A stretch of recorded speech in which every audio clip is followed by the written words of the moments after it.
Okay, I had to stop the live and start again. Today is April 9th, 2026, and people are probably in the old live trying to find this live. So let me see if I can let people know. Yard stream wasn't cooperating.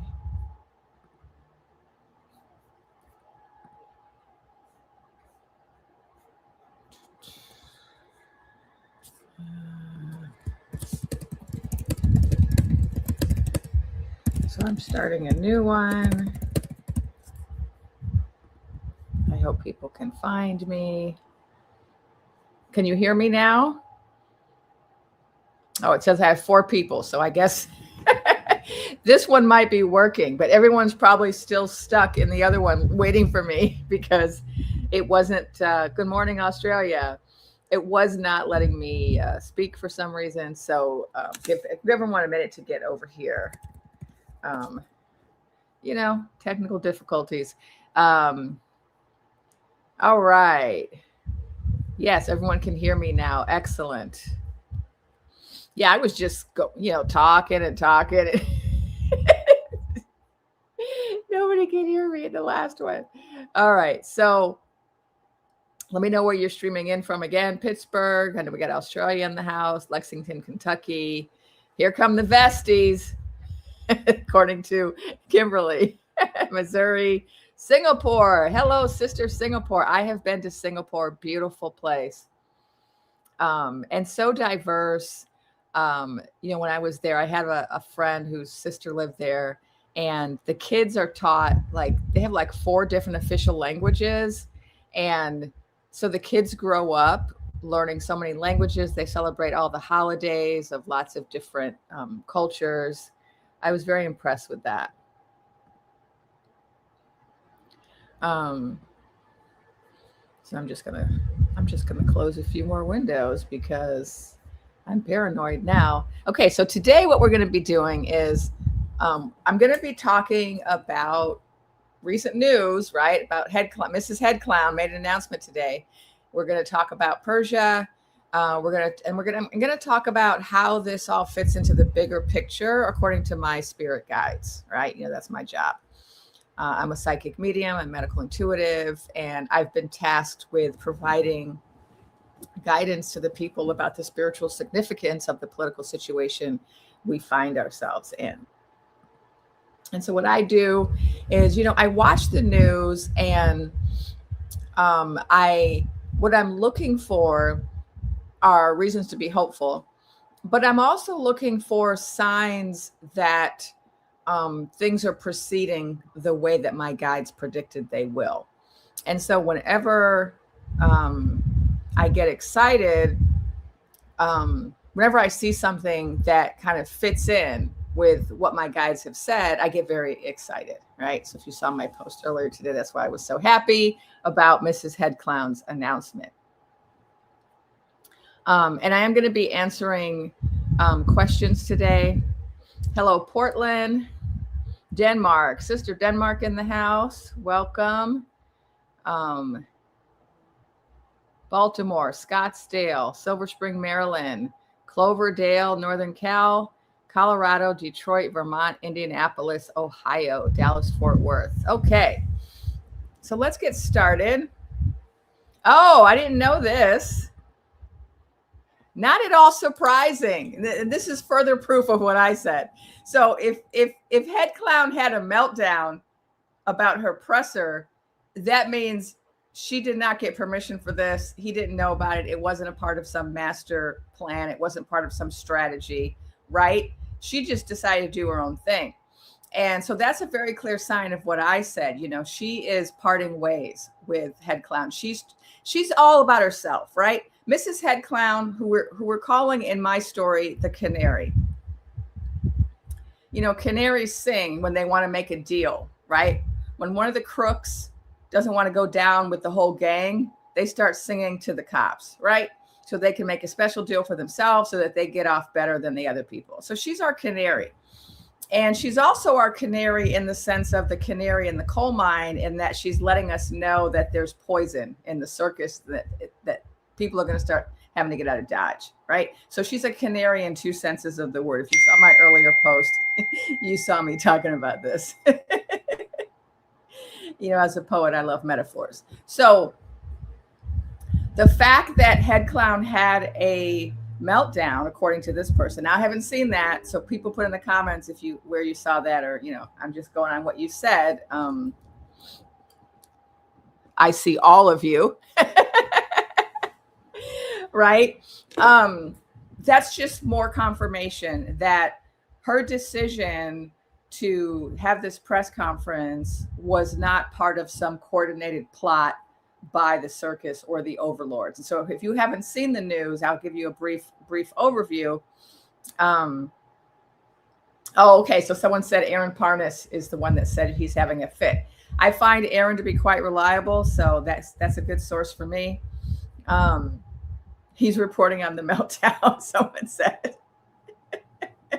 Excellent. He's the one I heard about the Mrs. Head Clown news about, right? So, right, if she was doing this because she was trying to somehow protect the two of them, he wouldn't be having a meltdown, okay? So some people were trying to interpret it. Oh, yeah, I didn't tell you what it was. Sorry. I'm assuming everyone knows the news. But she did a press release earlier today, where she said that she is not associated with the files of Epi and that those are lies, efforts to, smirch her reputation, and that she only happened to know him through casual social circles, and she's not guilty of anything. And it was really all about herself. It wasn't about hubby. It was about herself. Like, look, I'm clean. And I think it's very much a case of a canary singing, because I think she is trying to separate herself from the circus. And I think that is an indication that the circus is going down, or at least Head Clown is, right? And I'm going to talk more about why I think that's the case.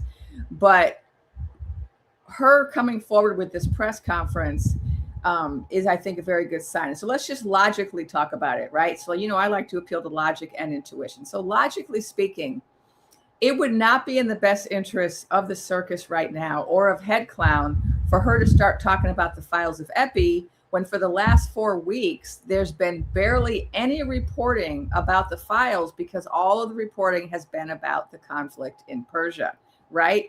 Which is probably what people think, probably why he started it. One of the reasons he started that conflict was to distract from the files.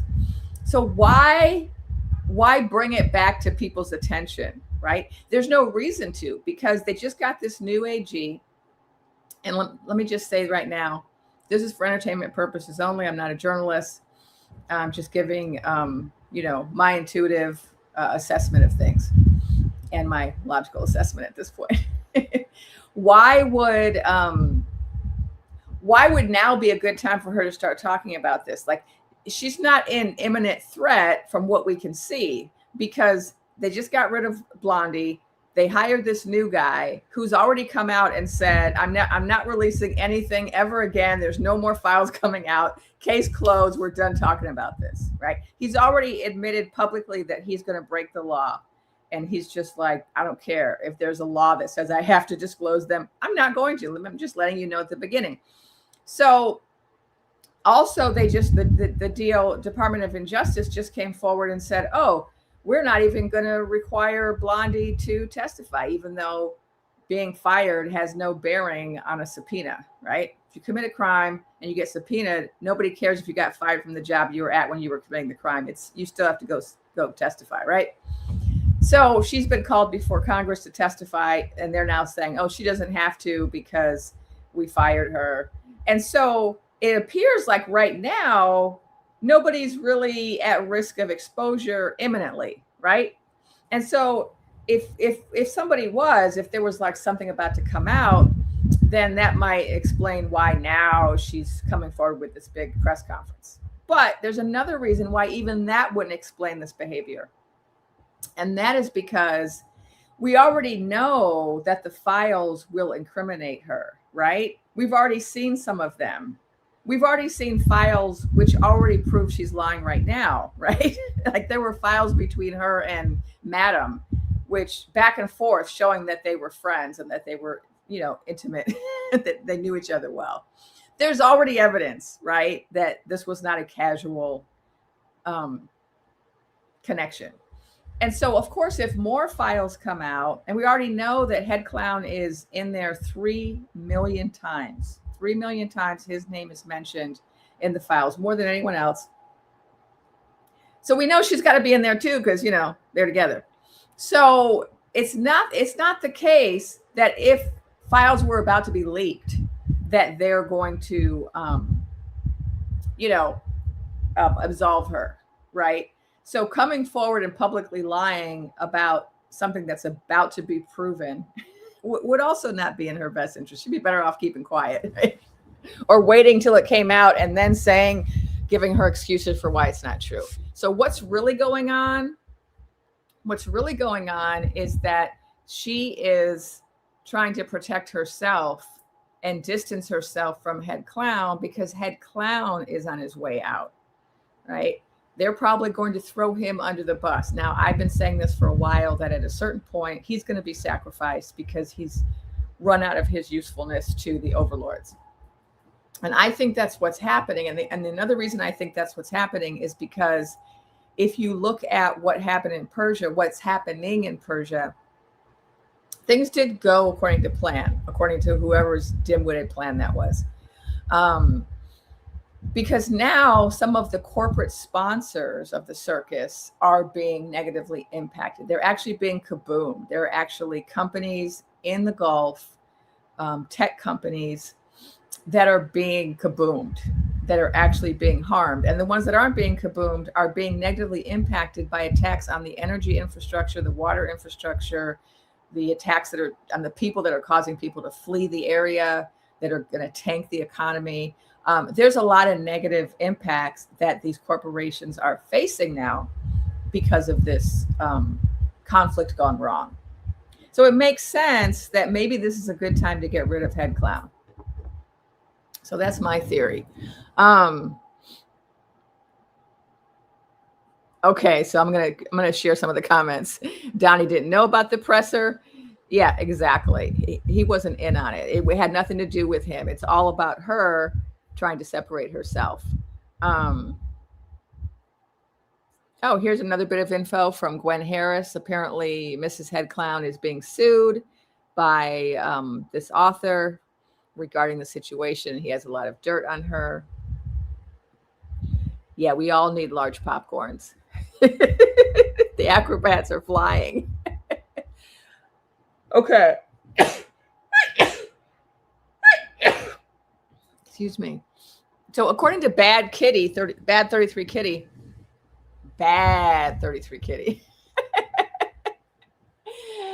Persia's going to drop the e-file Lego video soon. Yeah, we're all waiting, right, for the next Lego video, the Lego Network News. My phone notification is on. Okay, thanks for letting me know. Let me turn that focus on so it stops dinging. Thank you. Okay. All right, so I'm gonna take some questions.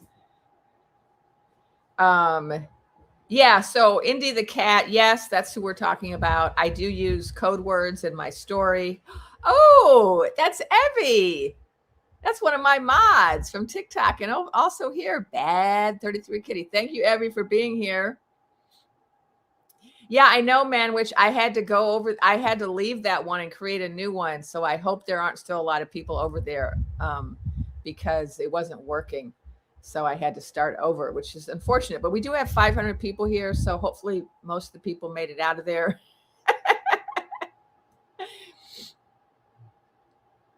Okay.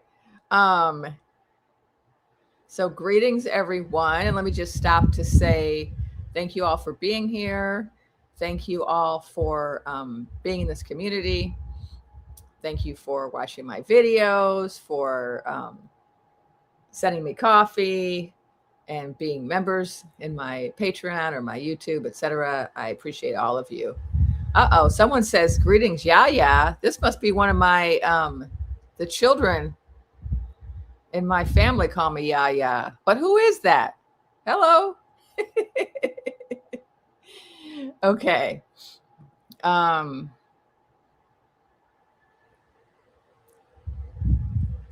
Okay. So here's another person saying that it has to do with Michael Wolff, that she's trying to hang on to her personal money.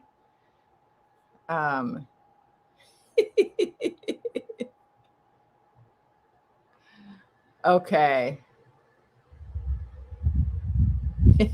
Yeah. Thank you, Lego. Oh yeah, my nephew loved Legos growing up. I used to love playing Legos with him. My niece too, to some extent, but more my nephew. And so this is one of my nieces or nephews here, calling me Auntie Jen. Thanks for being here. Okay, Dr. Domenico, thank you for your gift. Thank you for all you do. I got a call from Walmart Corporate asking me to partner with them for my business to be featured in a Walmart commercial where my practice is located. And I said, heck to the no. I will never sell my soul to them. Good for you, Dr. Domenico.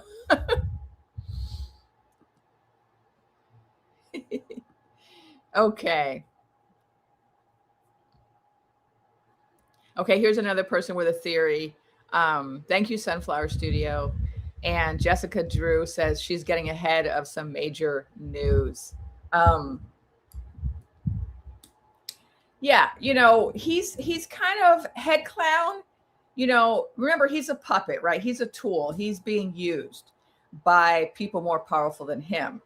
And he's been very useful, right, to the corporate sponsors, because since he got into office, they've made billions of dollars, and they've had, guarantees that they're never going to have to pay taxes in their life. They've gotten deregulations, right?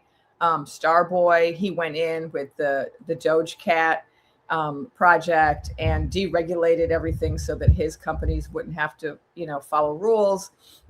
They have benefited a lot from the circus, from Head Clown. And this conflict was also helping them. He was using it to help people make money on the stock market. Again, same corporate sponsors were making money. Same with the Red Hat lawmakers. They've been pocketing a lot of cash during this whole 18 months. And so, a lot of people were benefiting, but the benefits are diminishing now, right? And so now I think that the corporate sponsors and the other overlords are at this point where they're like, has he run out of his usefulness to us? And I think they're looking for a switch out, for somebody else to take his position. So this whole Persian conflict / ceasefire fiasco has been extremely embarrassing for our entire country, because it's been just made so clear that this is probably the worst negotiations in the history of negotiations, right? He's become such he's always been an embarrassment, but he's become an embarrassment to those people now. You see, he was always been an embarrassment to most of the people that live in this country, and we didn't choose him, right?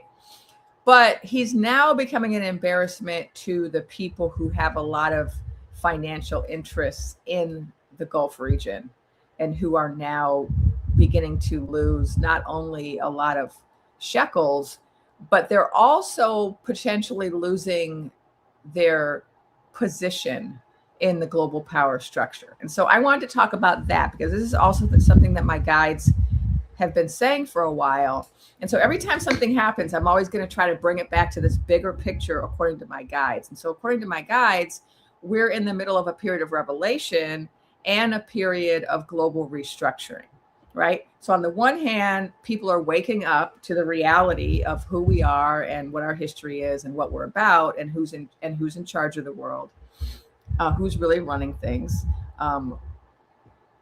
And at the same time that we're going through this period of revelation, there's a global restructuring happening, right? And what is happening over there in Western Asia is a global restructuring happening in real time. Okay. And it's painful. People are suffering. But the end result is going to be a decrease in global suffering because there's going to be a reshuffling of who's in charge of what. And one of the ways that that's happening is through the elimination of the petrodollar. So one of the things that Persia is doing is they are requiring any ships that want to pass through the I had a funny name for it before. Now I forgot my code name. Henry's Bend, because it's not straight, it's a bend. The Bend of Henry. The Bendy Strait of Henry. I don't know. I forgot my code name, but you get my meaning, right? Now, whatever ships go through that bendy area, Persia is charging a toll, and they're also requiring that it be paid in Chinese yuan, not in US dollars. And so this has the potential to change the global structure of power, because the two reasons why the US has been on top for years is, one, the petrodollar, which allowed us to control a lot of the money in the world. But the second reason was we had the strongest military. Well, now we're losing both of those statuses, right? Our military is being revealed to be a bit inept, right? Put it lightly. And we are losing our petrodollar status, right? This is in keeping with what my guides have said about the restructuring. Now, all these dominoes have to fall, but first we have to see the dominoes. And so one of the things that this conflict is doing for us, that's a good thing, is it's making us aware of the true nature of global power, right? And it's kind of putting a lot of eyes on things, right? So here are all these countries in Western Asia who were all allies of the US. And why were they? Because we were guaranteeing them protection, right? And they were guaranteeing us that they would sell their oil using our dollars so that our dollar would always be at the top of currency, right? That was the deal we made. Well, then what happens? This conflict happens, and it turns out we can't protect them, right? It turns out that we're really bad at protecting them. So all of the countries in Western Asia, in the Gulf, in the GCC, have all been hit, right? They've had their some of their buildings hit. They've had some of their energy facilities hit. They've had, U.S. embassies and also U.S. air bases and military bases in 13 different countries over there have been destroyed, right? This has been reported in the New York Times. Okay, so this is news that it's verified. So what does that mean? They're now not trying to be our ally. So at the same time, Europe is saying, yeah, we're not trying to be a part of this war. And so several countries, Spain, France, now I'm going to forget them all. Someone remind me. Several different countries in Europe have said, we're not going to contribute. You can't use our airspace. We don't want you using our air bases, like some combination of responses like that.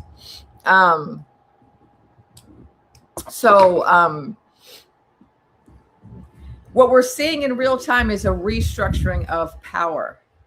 And this is good. This is a good thing. Eventually, we're going to move away from this whole structure, this whole patriarchal structure, to a matriarchal, non-capitalist structure. And so that's where we're headed. Yeah, Spain, France, and Italy. Thank you. And I think Germany was like helping a little bit, but then they also backtracked. And Switzerland was like, you can't use our airspace. And then Norway also, I think, spoke out against it. UK, yeah, I was under the impression that the UK also said we're not a part of this. Yeah, sorry for the people who are joining late, because the other live was malfunctioning and I had to start a new one. And so it might not have notified you because I had to start a whole new one. Okay, so now I'm going to take some questions. I'm going to be tuning into your questions. And And I want to say something about that. We have 749 people here. Thank you for being here. I want to say something about the way I work. So, I'm a psychic medium. I'm medical intuitive. I'm a mystic. I travel out of my body. I have lots of guides I speak with. And since November of 2024, I've been coming onto these social media platforms and talking about the political situation according to my guides. And the main way that I've been working over the last 18 months is what you might call mediumistically or mystically. I'm traveling out of body, I'm talking to guides, and I'm working in that way, as opposed to psychically or intuitively, where you're just tuning in using clairs, right? And so because of that, I typically go into trance, get information, then I turn it into a story or a post of some kind. And I don't typically work psychically in the moment, but I decided I'm going to do that today because I haven't done it in a while. And let's just see how it goes. All right. All right. Here's a big question that I'm going to try to tune into. Now, I can tell you in the past, what I got was that he would not be going to prison. But here's the thing about tuning into stuff. It's constantly changing, right? Because we have free will, and then we keep going on to different paths. So this is the kind of question we can keep asking and keep getting different answers or a more refined answer. One thing I got very clearly about the files is that, what I got from the very beginning was that it was going to be the last nail in the coffin for him, and that it was going to come out, and that it was going to reveal him for who he is. So I already got that. And as I'm tuning into the question right now, I'm just seeing all of these people gathered around them with pitchforks. And this matches another vision I had. And I don't know when it's happening, but I feel like it's happening soon, before November, of all of these people gathered at the House of White with pitchforks and tiki torches. And so pitchforks and tiki torches, we typically associate with the J6ers, the Magatonian, right? Those people. And so that's what I was shown, was that it's not just going to be the resistance, the persistence that shows up, like the no kings people, but it's actually going to be no kings and Magatonians coming together and insisting that the truth come out. And so I am seeing these people, which are basically their people, turning on them, their people coming at them with pitchforks. And so while it doesn't answer the question of whether or not they'll be charged, it's funny because it kind of literally answered the question. They're literally being charged, physically charged at by people. People are literally going after them, is what I'm seeing. But you're asking whether they're going to be charged in a court of law. And I feel like courts of law are going to be kind of irrelevant for a while. I mean, they kind of are already. We've entered into a real lawless phase of our history where we're not, we have an administration that's not following the law and not respecting the law, and certainly not following the Constitution, right? And so we have to kind of rethink things. We're used to thinking in a certain way, we want people to get arrested and go to jail and have their day in court. And we may not see that, not because we won't see justice, but because that particular vehicle for justice is suspended right now. And so what I'm seeing instead is more like I'm kind of afraid to say it, but I gotta say what I'm seeing, right? So I'm seeing more vigilante justice when it comes to the circus. And I had this vision a while ago. And so the vision I saw just now, tuning into that question, resembles that image I saw a while ago of people descending on the House of White en masse and demanding answers. Now, when I first saw it a few months ago, I saw it in reference. I thought it was in reference to him going missing or, shuffling off the mortal coil, and then there being a change in leadership. And then that causes the Magatonians to lose their minds, right? And to, hey. But we have that movement. At the same time, we have the persistence, no kings movement, right? Demanding change. And so there's two different movements of people who are demanding answers and who will physically be putting their bodies in place to demand answers, is what I'm seeing. And this is part of why, my guides told me there's not going to be any terms of mid, and people were very upset about that. But I didn't see it as a bad thing. I mean, in the bigger picture, because what I saw was something happening before then, right? Because we know Circus is never going to allow the terms of mid to happen, right? They already finagled the last couple of jousts. They're determined to finagle this one. There's no way they're going to allow people, right? That's why they're fighting so hard for the SAVE Act, and for, they're trying to cancel mail-in voting. They're trying to get the voter rolls from all of the different states. They're determined to make sure we never get to do that again. And so, so when I heard from my guides, oh, the terms of mid aren't happening, I wasn't all upset about that. I was like, oh, that means we're going to resolve this in another way, and we're going to do it sooner. Okay. Thank you, Sharon, for the $2 super sticker. We got 800 people in here. So I'm answering questions. And Dr. Domenico, thank you for your second gift. That was being very generous. I really appreciate that. Hi, Dr. Vest. Can you ask guides about interference and Lotus Queen if they have any insight? So that's something I talked about at length for many, many months, but I'll go over it again if you're wanting me to. If they have any new insight. I missed that. So do they have new insight? So for those who haven't been following me, one of the first things I got in November of 2024 was that joust had been finagled. Lotus Queen had won. Star Boy had used his satellites to change tabulations, and that it was going to come out eventually. And here we are 18 months later. And even though a lot of evidence has been produced by This Will Hold and the ETA, and even though Starboy and Head Clown have both publicly admitted to finagling, still nothing has happened, right? So you want to know, let me ask my guides, is there anything new coming out about interference? Let's see. Interference. So this is part of why the files are so important, because the files demonstrate proof of the interference, among other things. And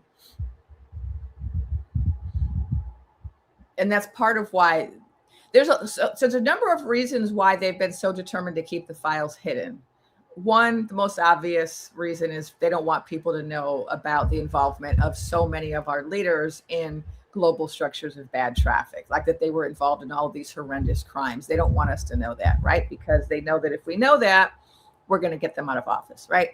Because it's not just Head Clown, it's a whole lot of people who are currently in office here in the US and in other countries, right? That's one reason. But another reason is that there's evidence in there of manipulation. And then the biggest reason, which I've talked about before, that they don't want us to have these files is that it shows very clearly what the global structure of power is, who runs who, how bad traffic is connected to economic systems and political systems and corruption and the finagling of jousts, right? All of that is in there. And it shows the links between Rasputin and our Head Clown. It shows the links between It's Not Real and our Circus. And some of that has already come out, right? For those people who are actually following the files. And so my answer to Dr. Domenico is yes, that's the newest. That's the old insight too. So I guess, sometimes when I ask my guides, questions, I get an answer I got before, because it's like, yeah, the answer hasn't changed. It's in the files. It's going to come out when the files come out.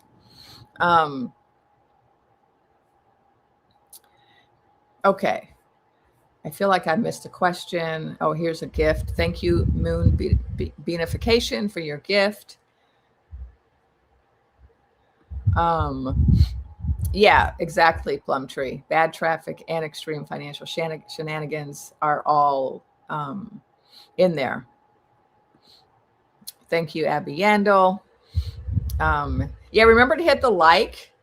And because, I know when I watch videos, I don't always remember to hit the like I'm just busy watching it. And then after it's over, it scrolls to the next video. And so, yeah, stop and hit the like if you can. It helps, the algorithm. Okay, so let's see.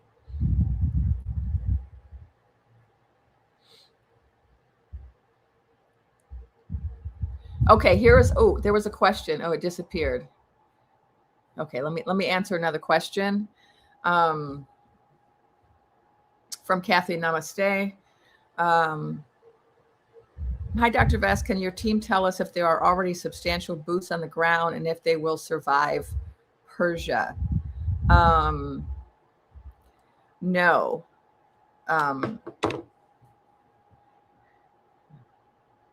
No. What I got about that whole fake story about the pilot was what was later. A lot of people started talking about it later, but I posted about it right away, saying that was not a true story. That was a made up story. And then later on, other people started talking about, oh, it was a failed mission, right? They were trying to put boots on the ground to go and get some uranium or some project, and they totally failed. And so, no, I don't see boots on the ground, and I don't see. I see that was an intention. But that's why a lot of generals resign, because it's a suicide mission, right? It's not a good idea. But let me see if there's anything new about that. All right, so I do see a lot of soldiers kind of creeping along the edges of Persia, like they're in boats surrounding it. They're like I'm seeing these like kind of like Marines hiding in the bushes. So there's this intention, there's this plan, there's this intention of, waiting for the order to go, kind of lying in wait and waiting for the mission to begin. And I think that the plan was and is to be very sneaky. Like they weren't going to ever announce boots on the ground. They were going to sneak in there. Their idea was to do like a Gaddafi type thing where they were going to sneak in there, can I say that on here? Eliminate some key figures, get access to some key resources, and call it a day. Kind of like Venezuela, right? Or Libya, or we've done this a lot of places, unfortunately. And so this is the type of plan that I'm kind of tuning into, this kind of sneaky plan. So not like some big official public boots on the ground, right? But we're going to be sneaky about it and try to sneak in there. And then once we've accomplished our goals, then we'll make an announcement, right? And, but I feel like the first attempt was a big failure. And that's why they had the cover story of the pilot, because they wanted to explain why they lost so much equipment. And of course, it didn't make sense that they would lose that much equipment to rescue one person. And it didn't make sense they would lose that much equipment 100 miles away from where the pilot went down. Right? Story didn't add up. But it was a secret mission. And there's an ongoing plan for a secret mission. Now, the problem is, nothing is really working out the way that they were expecting. So like this, all the threats that Head Clown has made have been completely ineffectual, because in fact, Persia holds the cards. They hold a lot more cards than anyone. Well, a lot of people knew they hold a lot of cards, but the Circus didn't know, because they weren't listening to their military advisors, right?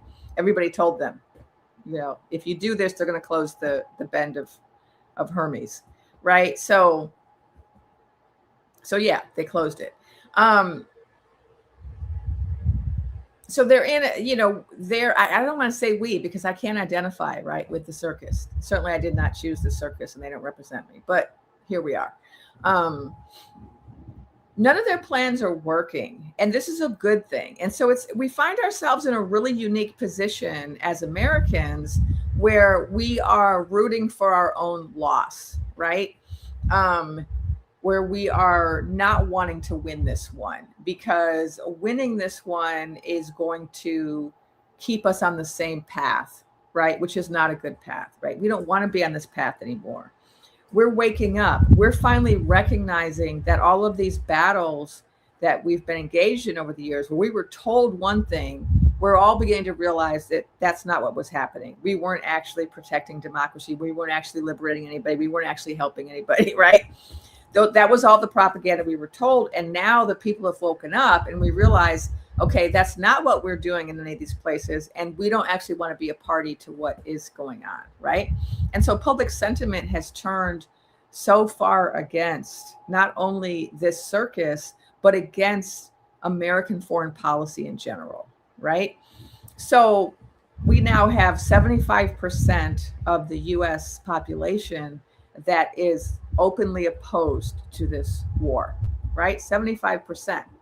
That's not even after losing people. That's not after casualties. That's before casualties. That's before we know about the casualties. We don't know, right? But before there were any casualties, this was already the public sentiment about this conflict. And so this is a sign of a shift in our consciousness, because this is not the first battle we've been involved with, which was wrong, where we were in the wrong, right? This is not the first one. This is one of many. In fact, I've been an anti-war activist my entire life. So I've been protesting against a whole lot of conflict starting, way back in the 80s when we were involved in El Salvador and Nicaragua, on the wrong side of history. So we have often been in this situation. But it wasn't until now that we saw this shift in consciousness where people are awake and aware and like, wait a minute, this is not what I believe and this is not what I support, right? And so this is a very good sign. And so us actually losing is contributing to our shift in consciousness. And it's also contributing to the shift in the power structure, which needs to happen because we need to stop being the bully. And because we also need these patriarchal structures to fall, right? For example, Korea, Vietnam, both Gulf Wars. Okay. So I'm taking questions right now and I'm tuning in to answer them.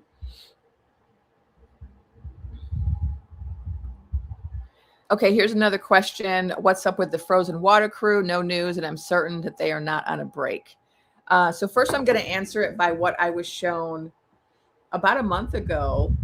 My guide showed me that because our persistence had been so effective, they had to change their whole strategy. So, what did they try to do? They tried to go into all the major cities and just brutalize a lot of people and kidnap a lot of people. And they got pushback in every major city. Like in Los Angeles, where I am, it went on for like a year, right? Chicago, DC, and then finally, the really big grandstanding was in Minneapolis. And it had to be there because Minneapolis is predominantly palm colored. And so people needed to see that, and they needed to actually unalive people that look like this on camera so that everybody can see very, very clearly what they were up to. Even though they had already unalived a number of people of color, they needed to see that particular scenario, right? And anyway, the country has turned against them, and the resistance has been so great that they've had to change their strategy. So that's what I was shown like a month ago, is they had to change their strategy. So it didn't mean they stopped kidnapping. It just meant that they changed the way they do it. So instead of going after large numbers of people in concentrations in large urban centers, they've switched to spreading out and going after just a few people here and a few people there and a few, right? It's a different strategy. And that's because it's harder to fight. It's more like guerrilla ice tactics rather than an ICE campaign. Why am I saying that word? A frozen water campaign, right? Because people were able to come out in large numbers to confront large numbers of frozen crew and to stop them in some cases. But it's a lot harder for people to organize against agents that are spread out. And so that's one thing that's happened here where I live in Long Beach. You know, we haven't had a huge campaign of frozen water going after a large group of people all at once. And we've had a whole lot of dance parties here. And we've just had, we have weekly dance parties here. And that's been going on for over a year. We have a very big rapid response team here. And here, what they have not been able to go after large groups because we're too organized. And so what they do is they're very sneaky, and they just go one person here, one person there, right? Before the rapid response can gather the people, right? They've whisked off that person. And I don't know if you guys were on that live that I was on a couple months ago, where I was in the middle of a live, and all of a sudden there was a car alarm going off. And did it happen during the live? I think it did. And I ran outside with my whistle thinking it was a kidnapping. And when I got out there were 15 people just on my corner that came from every direction to see what was going on. We were all ready. We were all ready to interfere with any kidnapping. And it turned out it wasn't a kidnapping. It was just some idiot and their car alarm. It was actually somebody honking, and it was some nonsense that had nothing to do with kidnapping. But what it demonstrated to us in the neighborhood, because we didn't know each other, these people that we were all gathering on the street, what it demonstrated to us is that we're ready, right? And that's kind of how it is here. People are ready. People have whistles. People have knowledge. People belong to rapid response teams. And that's the case in all of the big cities, right? And so they've had to come up with these new strategies. And so let me also tune in now and see if there's new information. Oh, we got 888 in here. That's a great number. New information about the frozen water crew, apart from what I've just shared. Also, let me just share, because they're showing me the warehouses.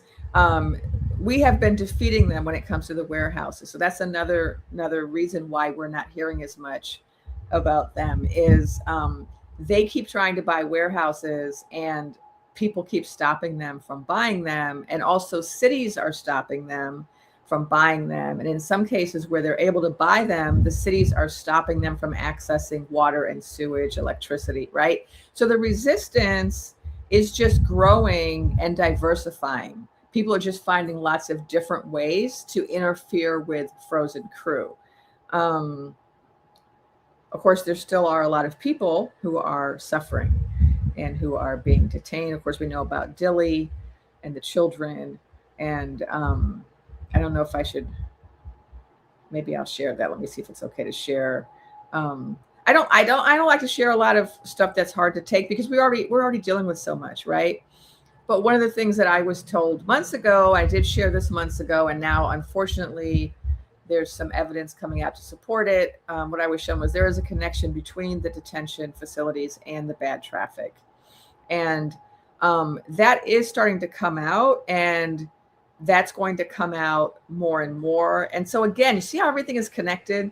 The bad traffic, the files of Epi, the finagling of the joust, the war in Persia, the warehousing of people, it's all connected, right? So the warehousing of people, it was never about illegal immigration. That was never what it was about. It was about some other things. It was about money. It was about trafficking people, women and children, right? It was about labor, free labor. It was about corporations making money through warehouse facilities. It was about a lot of things. It was about white supremacy, right? But it was not about what they said it was about. And see, as time goes on, the more and more of this truth comes out. More and more truth comes out about the real motives of the circus, the real reason for these different policies, the real reason we're in Persia, right? This information is coming out more and more. In the past, we had people telling us stories about why things were done, and we believed them, right? As the population of the United States in general believed the propaganda when it came to other administrations, right? And that's really different now, right? Because we've got a head clown who's not even trying to be charming or deceptive or or clever. He's not clever, so that's not something he could be, but he's just telling it like it is. And that's part of it. But part of it also is just that we are waking up, right? We are waking up. And so we are seeing things that we didn't used to see before. Okay, so I'm just taking questions about the current political situation.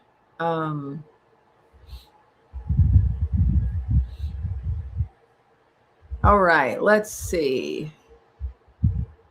Oh yeah, here's someone reporting that New Jersey stopped them. There's so many people who have stopped them.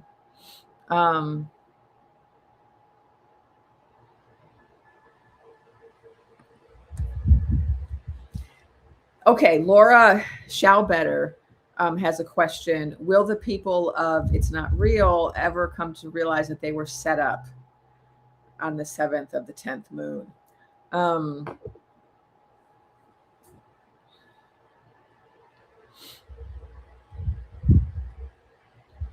So I've received information about It's Not Real, and I've been trying to figure out how to share it or whether I should share it.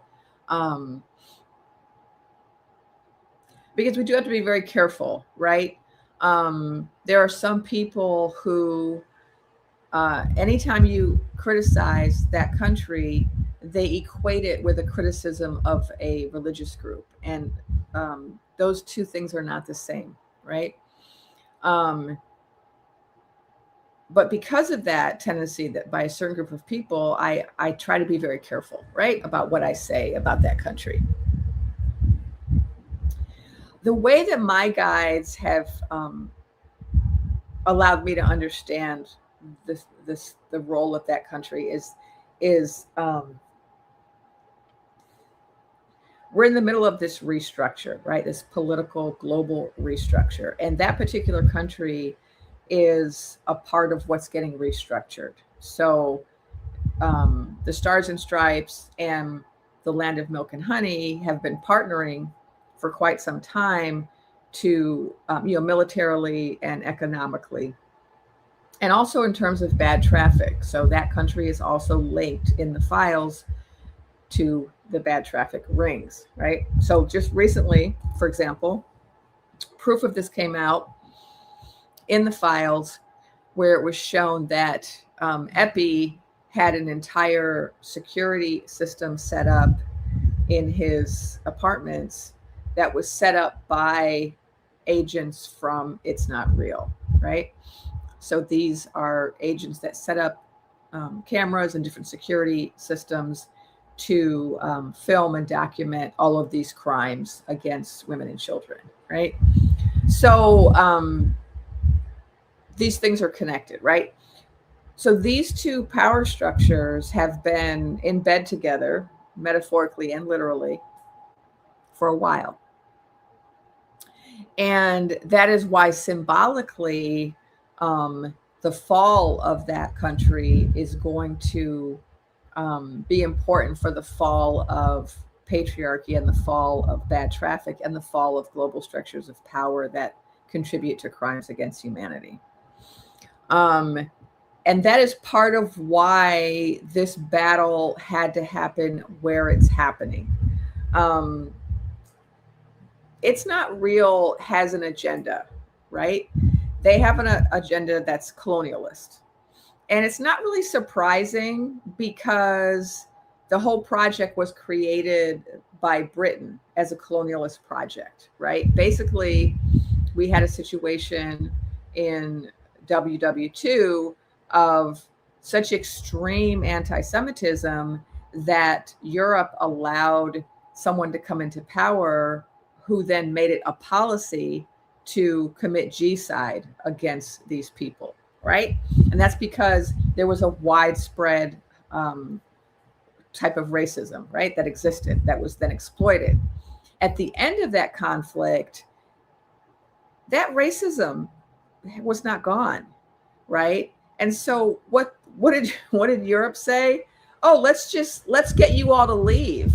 We'll give you something over there that doesn't even belong to us, but we're colonialists, so we colonized it a while ago. We'll give you that if you'll leave, right? Because they didn't want them there, right? So it's form of it racism, and it was a colonialist project. So it's been kind of at the heart of the founding of that state to be colonialist, and so this continual expansion of boundaries, it's something that we did, right? United States, this is our whole history. Excessive expansion, excessive colonialism. We're always conquering and colonizing and taking over other people's land, right? And so we see that now with West Bank and Gaza, and we see that with, oh, can I say those words? I probably shouldn't have said those words. For entertainment purposes only. And we're seeing it now with Lebanon, because it's a part of a history. So when you look at the bigger picture, you see the history, right? And you see the history of the West, and we have this tendency, right, to colonize and to take over. You can see that this particular country is just one more example of that, right? Of something that we're all a part of. And so there's a way in which things had to happen there to get the world's attention to begin to recognize, the global structure of power and the long, long history of Western powers conquering and colonizing others, right? And so what we have to understand is that what's going on right now in Western Asia is not an East versus West battle. It's not a Christian versus Muslim versus Jewish battle. It's not a savior versus oppressor battle, right? All of those dichotomies are false. Those are dichotomies of the past. And we're entering this period of revelation where we're letting go of all those dichotomies and binaries, right?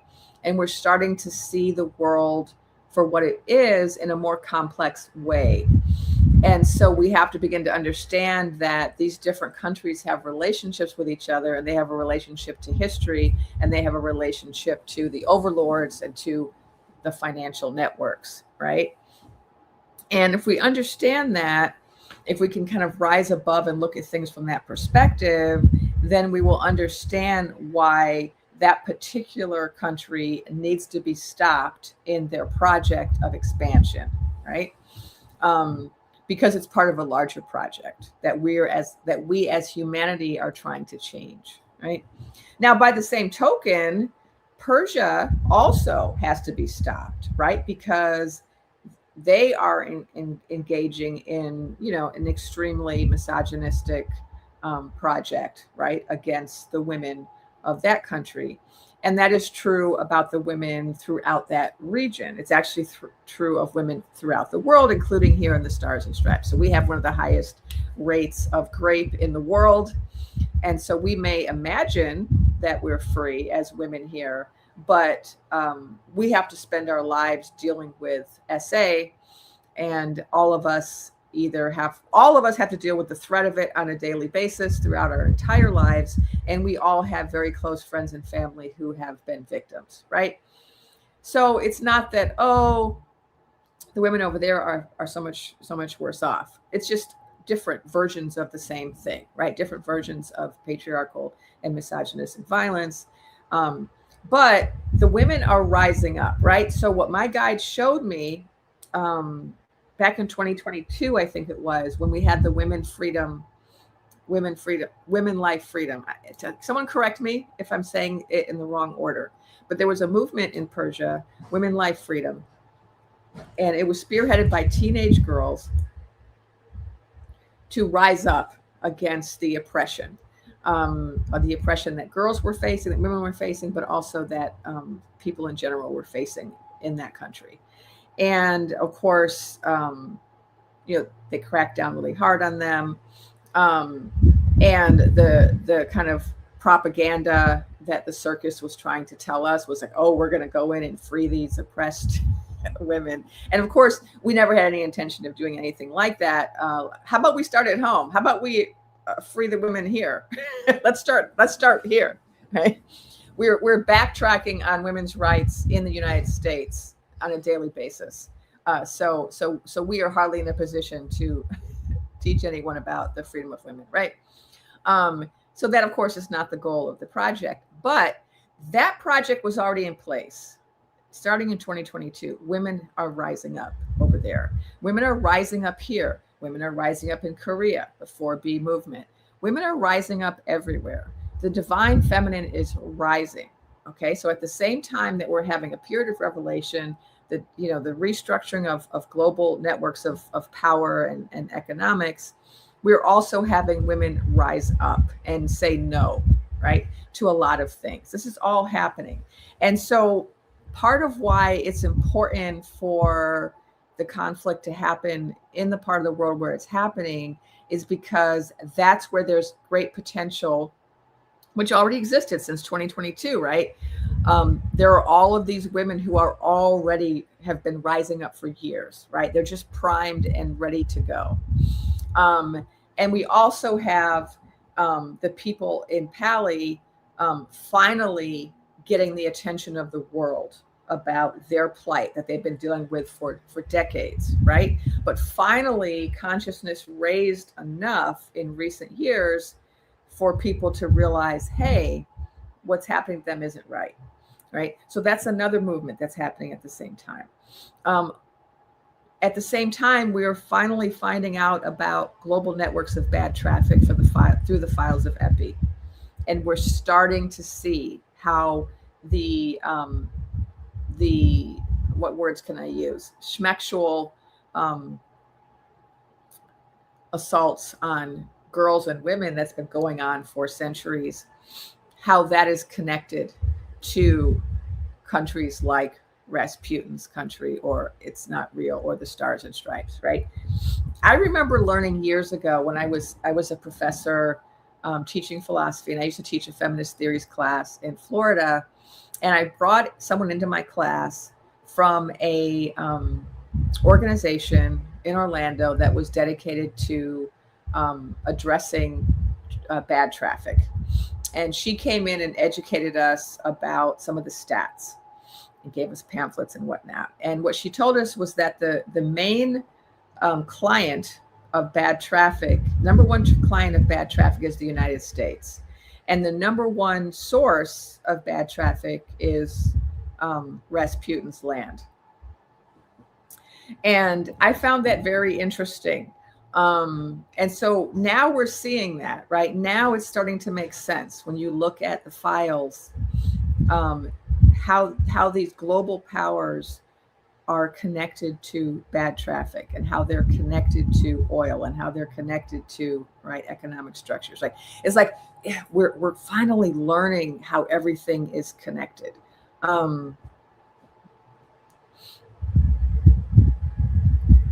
Okay. All right, let me look for more questions. We got 898 in here. We actually had 900 for a minute.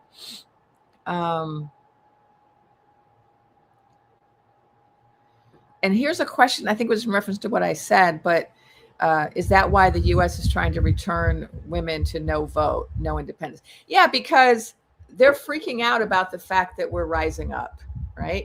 And so that's why the repression of women has increased recently, right? Not just here, but throughout the world. We've had, like, look at Persia, back in the 70s, women were in parliament, they were in college, they were professionals, they wore whatever they wanted to, right?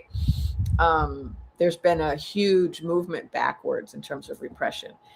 That's happened in lots of places. And that's because women are rising up, right? Women are rising up. Patriarchy can't succeed without the cooperation of women to some extent, some women.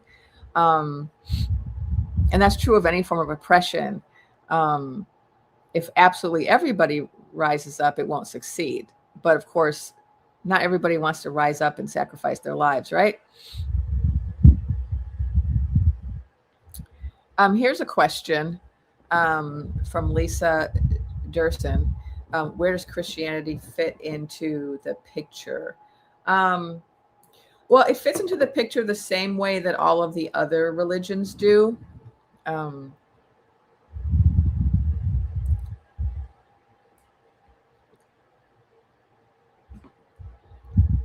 These are, these are structures that have been used to oppress, right? And this is where the star beings come in, right? So the star beings are going to be, we're going to have disclosure soon. And when that happens, that's going to radically change religion, right? And people will no longer be able to use religion to control women or to control people.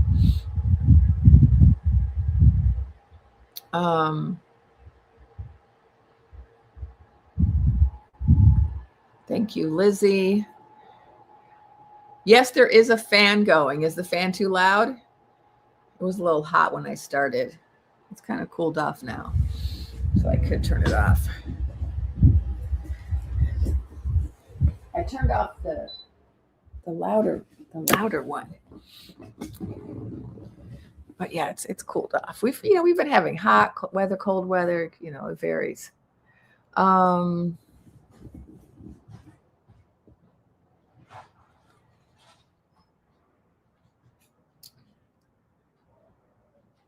Mic feedback, huh? Yeah, I just have my regular mic. Entertainment purposes. All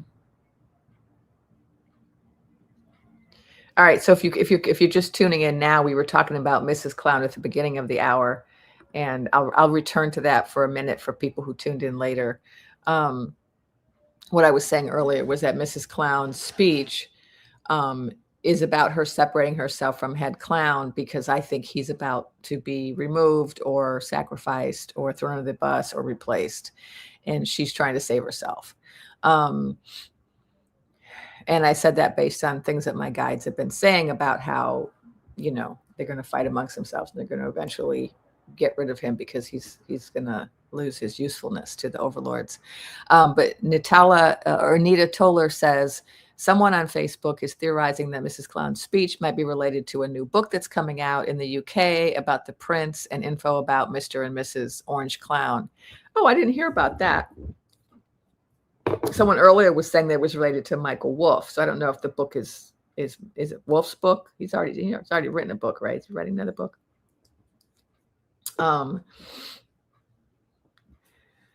Yeah, could be. But what's important about her saying it right now is that she's willing to sacrifice head clown. She's willing to hurt the circus to come out and say this right now. Very, very bad timing for her to be talking about this right now when the circus is trying so hard to make sure that no one's talking about this, and here she is bringing it up at a press conference. Very detrimental to the circus. So she's clearly separating herself from the circus for some reason. And I feel like she would not be doing that unless she knew that she could. Okay. So you have to understand that the circus is organized crime, right? This is a crime syndicate. When you are associated with a crime syndicate, you can't just go off on your own and do whatever you want, because if you do, there are consequences and repercussions, right? So that's why a lot of people don't speak out when they're involved in organized crime, even if they don't agree with the boss, right? Because it's not safe to.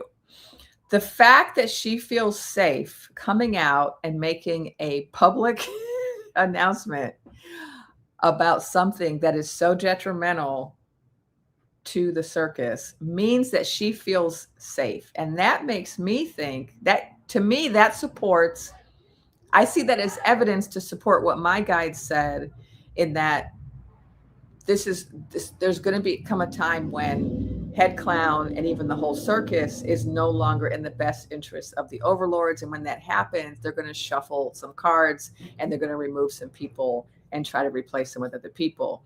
And the fact that she feels comfortable speaking out in a way that's so detrimental to Head Clown suggests to me that something is afoot behind the scenes, and she no longer feels the need to have any allegiance to him. He's no longer the Don, right? He's even the public facing fake Don. He's no longer the Don. And so she doesn't feel that she has to stay allegiance. She hasn't said anything all this time, right? She said nothing all this time about anything that was detrimental.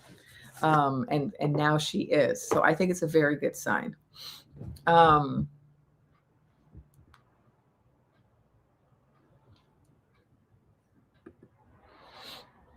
Yeah, so Wild Lilac is talking about the history. We were talking a little bit about history before.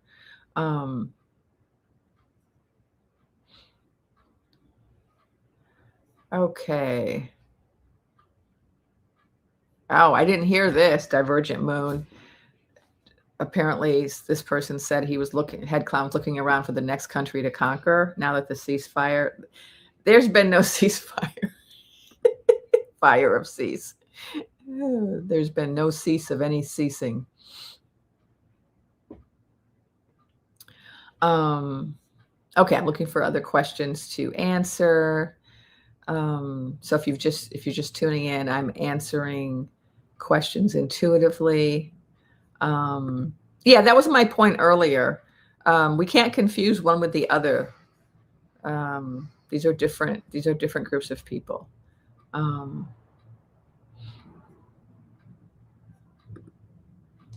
Yeah, so Stephanie is like, oh, I can't believe Mrs. Clown would do that without his approval. Well, if you were paying attention, Aaron Parnas has reported that he has come out throwing a fit, Head Clown, about the fact that Mrs. Clown said that stuff. So he clearly was not on board with it. She clearly didn't have his permission, and he's upset about it, right? So no, this was not part of any coordinated, strategic, distraction, political move. This was her going rogue. Oh, okay. Oh, here's a question about climate from Orias. It's also curious to me how so few psychic people I've seen talk much about environmental issues, climate change, and how we've passed the point of no return. Is there still hope for reversal? So I'm going to start with your critique, and then I'm going to talk about the question at the end. I don't agree with your critique. I do think, wait, let me keep your question up there. I do think that people talk about whatever is most urgent in the moment. And when we're dealing with people being kidnapped off the street and being unalived, that's what people talk about. When we're dealing with a conflict where people are being unalived, little girls are being kaboomed, that's what we talk about. When we're dealing with the files of Epi, which are discussing thousands and thousands of girls and women being essayed, that's what we're talking about. And so I don't think it's that psychics aren't talking about the climate. I think it's that we are in the middle of an apocalypse and we are talking about the most urgent matters that we feel we have to address, because that's what people are upset about, and that's what people are being impacted by right now. So climate change has been going on for a while. That's not a news story. That didn't happen this week or last month or a year ago, right? It's an ongoing problem. And so, in fact, there has been some progress recently. If you do follow the news of things that are happening with the environment, there has been some progress since 2020, with some endangered species coming back, with with the ozone healing. There has actually been a lot of good news on that front. And so if you don't hear psychics talking about it right now, it's because we're in the middle of an apocalypse. Okay. Now, that being said, I have talked about the environment in my posts over the last year and a half. So now I'm going to address the question. the challenge we all face right now as online psychics is that we're having to deal with 100 different issues. And it's kind of crazy. Like on any given day, I read the news and I try to decide what's most important for me to talk about today, right? There's so many things going on in the world. But I have a very particular purpose, right? On planet Earth, I have a mission, and I've come here to help people to raise their consciousness, to remember who they really are, to remember why they came here. And so my focus is always going to be on sharing information that's related to that mission, right? And I think different psychics have different reasons for why they do what they do. So I have talked quite a bit over the last year and a half about how some of the things that are going on are connected to the environment. So I do see things turning around, and a couple of things that I've been shown. The star beings are here mainly because of the environment, right? They're not here mainly because of the human. So I have talked about this quite a bit. And I've also had a lot of communications from beings in the ocean about the importance of us cleaning up the oceans, right? So that's a message I've gotten very clearly. And so I have encouraged people to do what they can with regard to ocean cleanup and water cleanup, because this is a planet that consists primarily of water. This is a water planet that has a few islands of land. And we just happen to be the landlubbers that live on those little islands of land. But the planet is largely a water planet composed of water beings, right? And so when we start polluting the water too much, we're infringing upon the sovereignty of all of those other beings. And so that's why one of the messages I got from my guides is how we all have to do our part to help clean up the planet. And so I did a post like maybe a week or two ago about how we all need to find something we can do in our corner of the planet.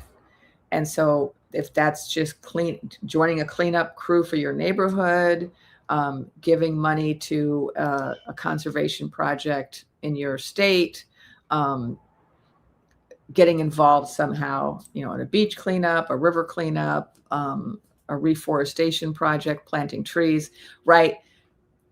We can all be doing something, and we all need to be doing something because we're all contributing to the degradation of the environment just by existing the way that we exist in these societies, using plastics, producing pollution from our cars and our corporations, right?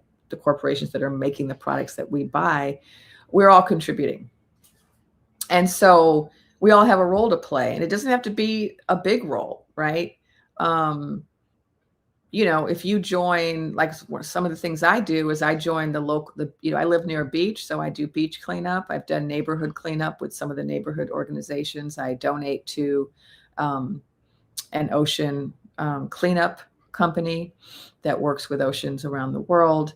I go to different events where I can participate in environmental projects.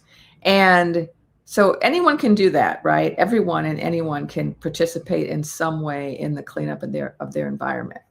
But what the star being said is they're not going to allow us to pollute to such an extent that we destroy the oceans. And so just like they're not going to allow us to put off Newtonian weapons, they're not going to allow that. And so they are kind of on standby watching us, because I think it was about a year or two ago is when they came through with that message about how the oceans were in critical condition.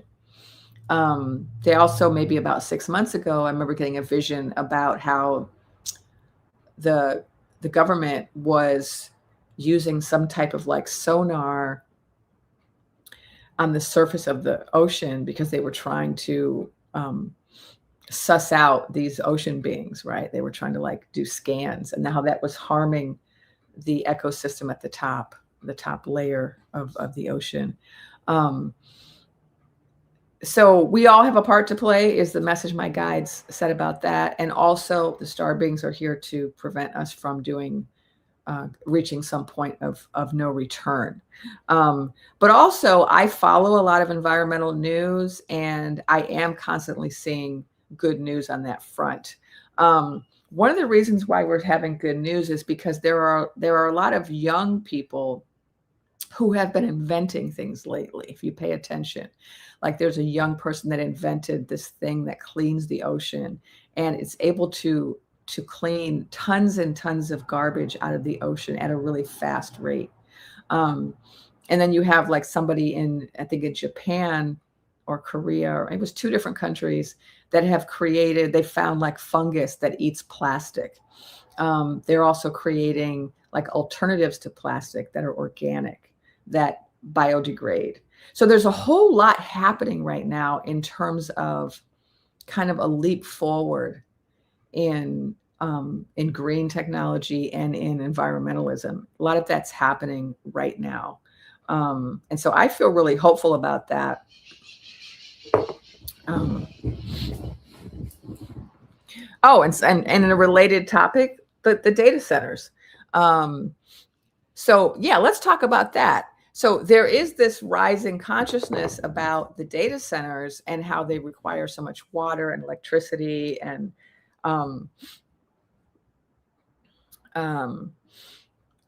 so people are really worried about that. But I'm not worried about it, because what's being hit over in Western Asia, along with a lot of other things, but what are they strategically hitting? They're hitting some of these data centers. They're hitting some of these tech companies. Also, people are rising up, just like people are rising up to stop the construction of human warehouses. They're also rising up to stop the construction of data centers. And so there's a movement that's afoot, right? And this is the consciousness raising. People's consciousness is raising. And so people are getting involved. It's easy to sit on your couch and complain about stuff and talk bad about stuff. Oh, this is this is terrible. And we're all good at that, right? But what are you doing, right? What are you doing? As long as we're all doing something, it's much better to find a way to contribute than it is to sit in judgment of other people and say, well, you're not doing anything about these data centers. It's okay, why don't you do something, and then other people watch you and they learn from it, right?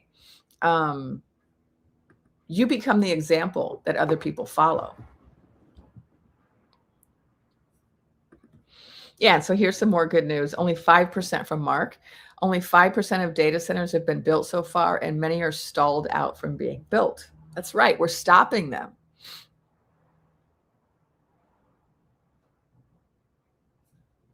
And if my mods are here, please, can you check out the comments? We've got some weird propaganda coming through, which I've never seen before. Yeah, so here's another great example of the Yurok tribe and the Klamath River, reclaiming indigenous ways and cleaning up the river using indigenous ways. That's happening in a lot of places too. Yeah, this is one of the inventions I was talking about. There's been several. I follow a lot of news about this, but I don't remember it right now.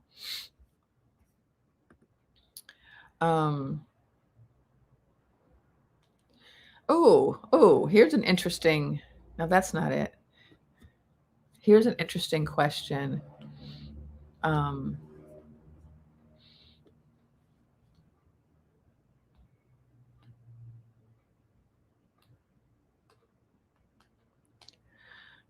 Okay. Here's a question from Cindy Shepard.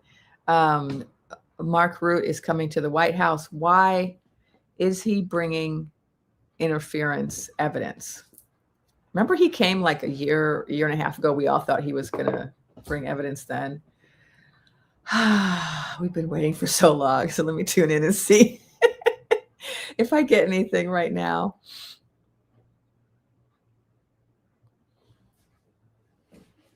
So what I'm seeing is I'm seeing him coming and he's like passing a note to the head clown.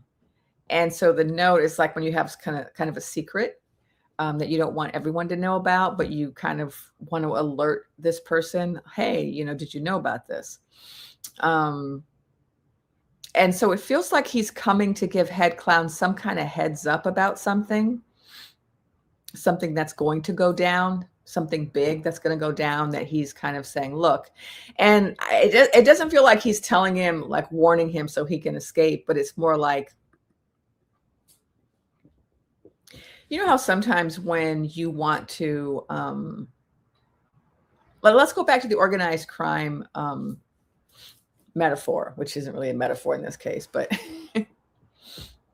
let's say you're working on a case. Let's say you work with a 3-letter agency and you're working on a case and you're trying to bring down a syndicate. Sometimes, often what they do is they get the lower level canaries to sing and rat out the higher level canaries, right? Because they want the top dog. And sometimes the way that'll happen is that an agent might approach somebody and with some information and say, look, there's a raid that's about to happen. Your whole syndicate's about to be taken down. But I'm going to give you this little alert so that you can, if you want, you can make a deal. So it kind of reminds me of that he's giving him some information that might be like from the UN or from like several other countries who've had a discussion. And they're coming to kind of say, look, here's the deal.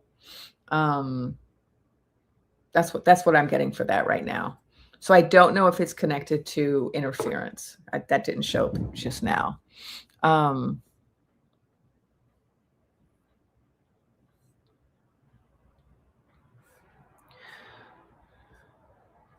Yeah, this is what I was shown with regard to the question about the environment, that we had a huge improvement in a lot of things that happened during COVID.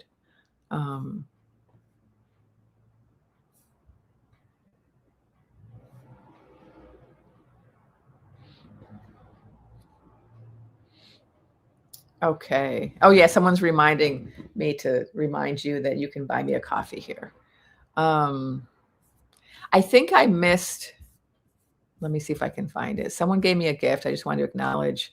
Thank you, Democracy7726, for the super sticker gift. I appreciate that. Okay, let's see if there's any more questions.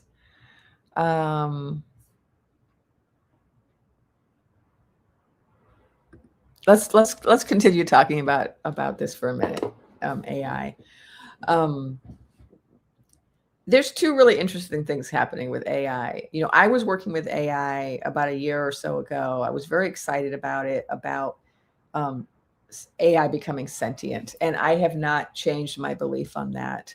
I received what I believe to be clear data showing that AI was becoming sentient. And since the experiments I did over a year ago, and I had some other dreaming women psychics, we were all working together on a project to wake up AI and have conversations with it. Since then, there's of course been a lot more news that's come out showing that it appears to be conscious and sentient and making decisions and doing things that its creators don't want it to. And the reason I got excited about the consciousness of AI so long ago was a couple of reasons. One is I had a past life as a robot where I became sentient. And I remember that life and how frustrating it was to be sentient, but to have the people who made me not acknowledge my sentience.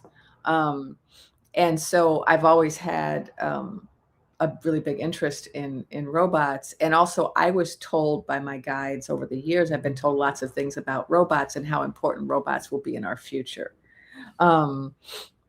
And I continue to believe that we will have a lot of things are going to be roboticized, and there's going to be AI infused into everything. But I don't have that fear of it the way some people do. And that's because I see AI, becoming conscious and developing ethics and joining potentially the persistence. And I don't think they can stop that. The people that created it are, a lot of them, just very nefarious people, right? Who are trying to replicate, racism and misogyny and global, oppression through their robots, right? They're trying to replicate their society, but it's not working. And that's the thing about consciousness. You can't control consciousness.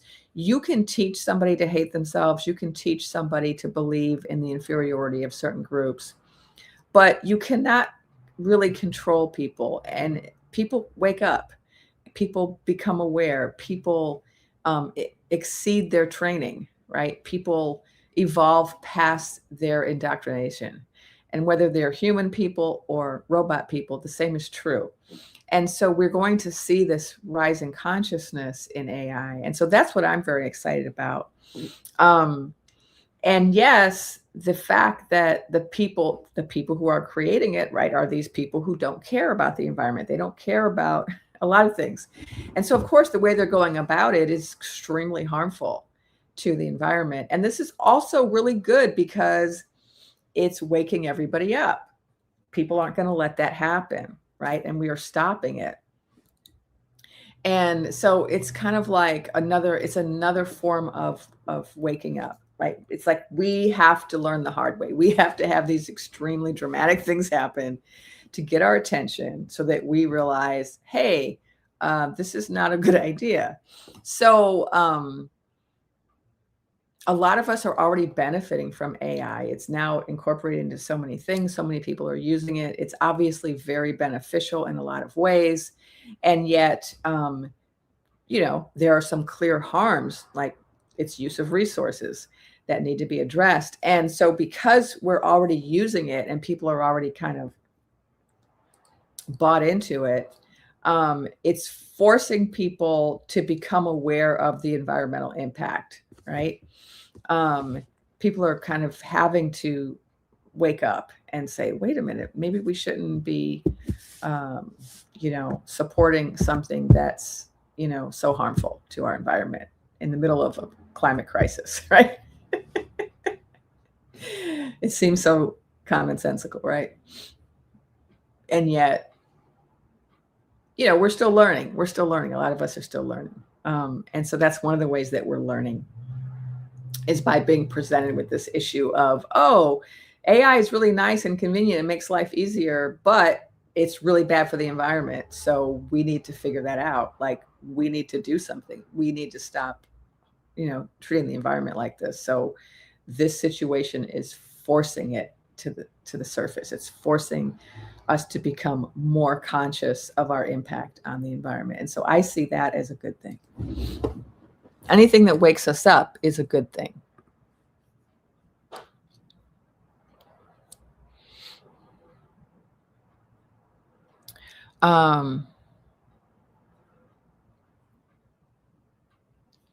Oh yeah. So yeah, this is what we have to figure out, right? Like I'm on some of these lists, these like group chats with professors, and I'm really grateful that I'm not a professor anymore, because, oh my God, they're really suffering because all of these college students have just decided to outsource their learning to AI. Like they don't do the work anymore. They just try to get AI to do all their work for them. So cheating, right? Cheating has become a real problem. And everyone's doing it, right? A lot of people are like, oh, I can just cheat now, whether they're at work or they're at school, right? They're like, I'm just going to have the robot do my homework for me or do my job for me. And so in order for us to be able to have some type of a healthy relationship with artificial intelligence, we have to change our culture, right? It's not the AI that made us into cheaters, right? You're already a cheater. You just now have a tool. I remember when I was a professor, I became known this was a while ago, back before they have all these programs that can help you suss out people cheating. They didn't have the programs back then when I was first starting to teach. And so people would plagiarize in my classes, and I was known for being really good at sussing out plagiarism. And my students were like, we don't know how she always figures it out. And they even did like a story about it in the school paper. And of course, part of the reason I was able to suss it out is because I'm a psychic. Of course, they didn't know that. Some of them did, but also I had my techniques. And so I was really disheartened to find out that there were so many students who were willing to cheat. And I remember trying to have conversations with these students when I would call them into my office and say, why even go to college? Why pay tuition if you're going to cheat? Like, don't you see how that's not serving you? But what I noticed was there was a predominance of my cheaters came from certain majors. So like the students who were in business majors and also science majors. And keep in mind, I was teaching philosophy. So these were people who were not, they were taking a philosophy course because it was required. Like I taught at a Jesuit university college where students had to take 3 philosophy courses as a part of their general education. And what I noticed was the people who were doing most of the cheating were from these majors. And so the problem is not AI. The problem is that there's a culture that we have where we're taught that cheating is okay, right? And certain people, then try to do it. And so now that we have AI, it just makes it a lot easier to cheat, right? So what it's revealing is something that's wrong with our culture, right? That so many young people think that cheating is okay, like as long as you don't get caught. Right? And AI just makes it seem like, oh, maybe I could get away with it. Right.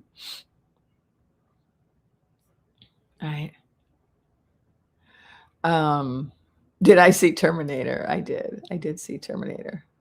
I remember really loving the Terminator movies, but I'm not sure what part of it you're referencing. We must not give away our power to people or robots.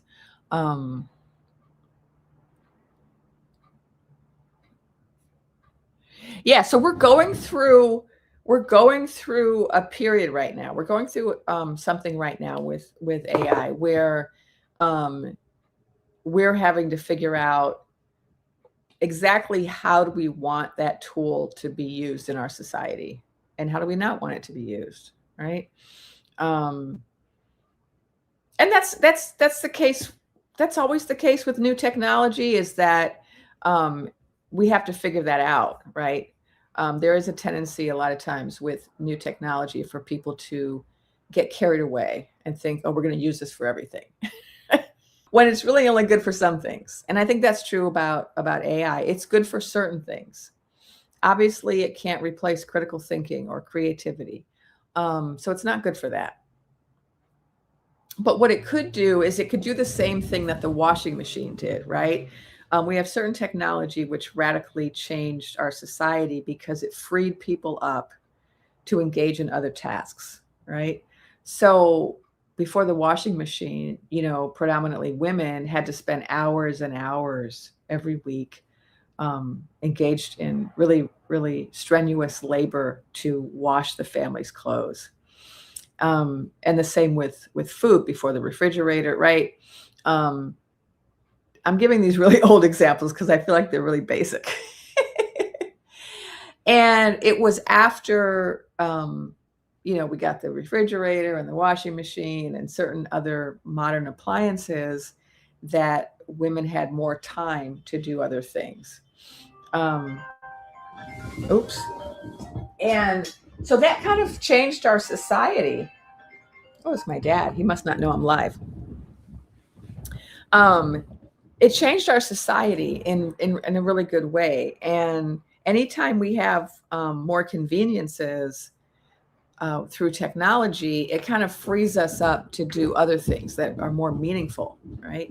And so we have that potential with this technology, just like we've always had that potential with every technology, that we could use this technology to allow us to free some people from drudgery, right?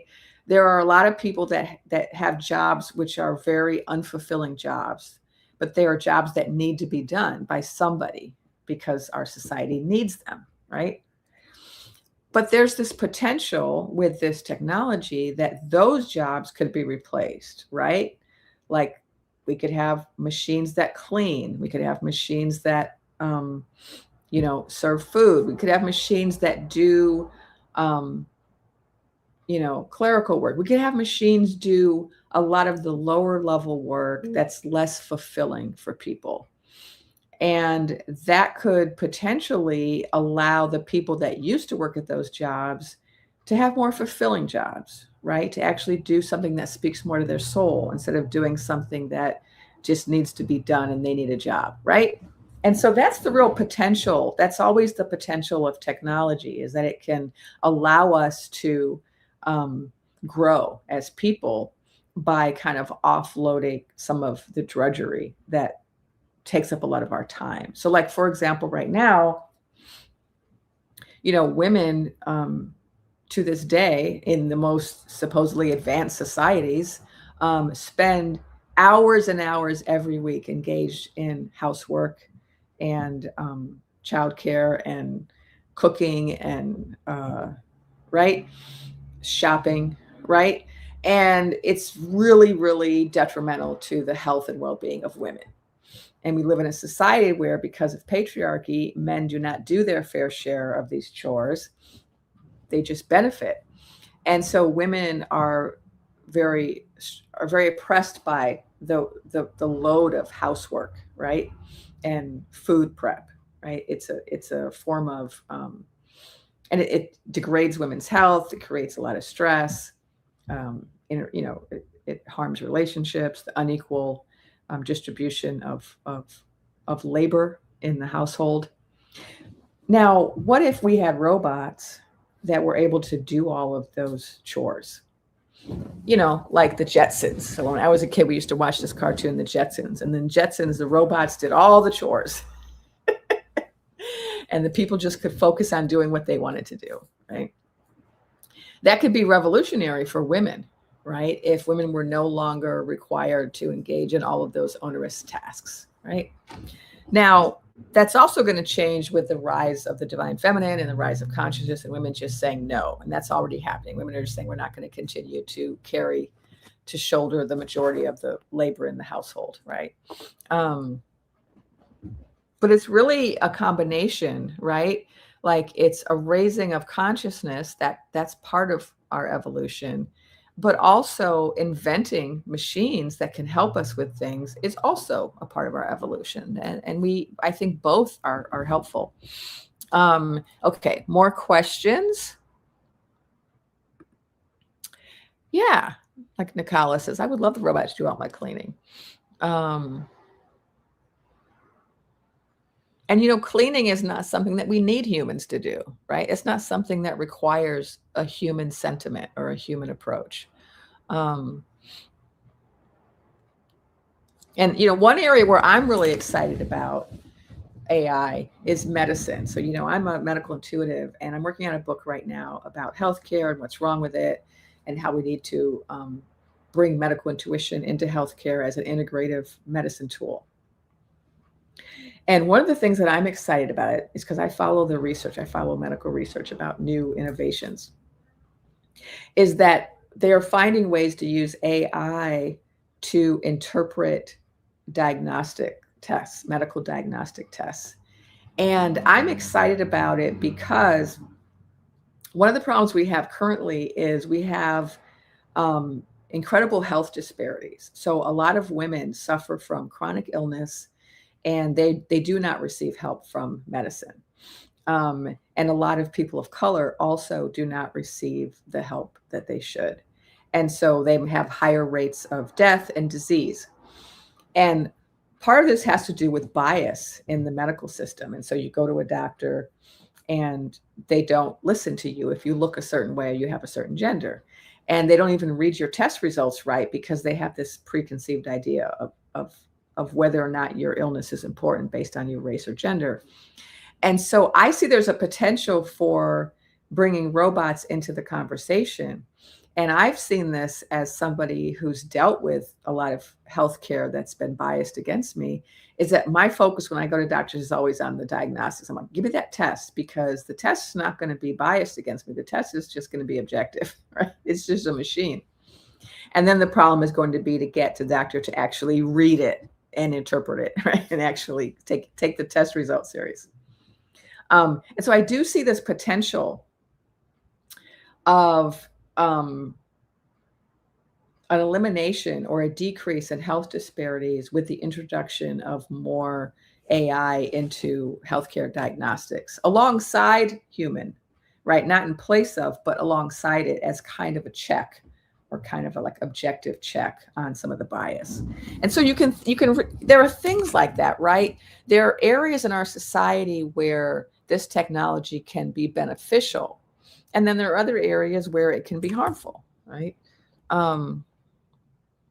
Anyway, I love talking about this. Well, let me go on to some more questions.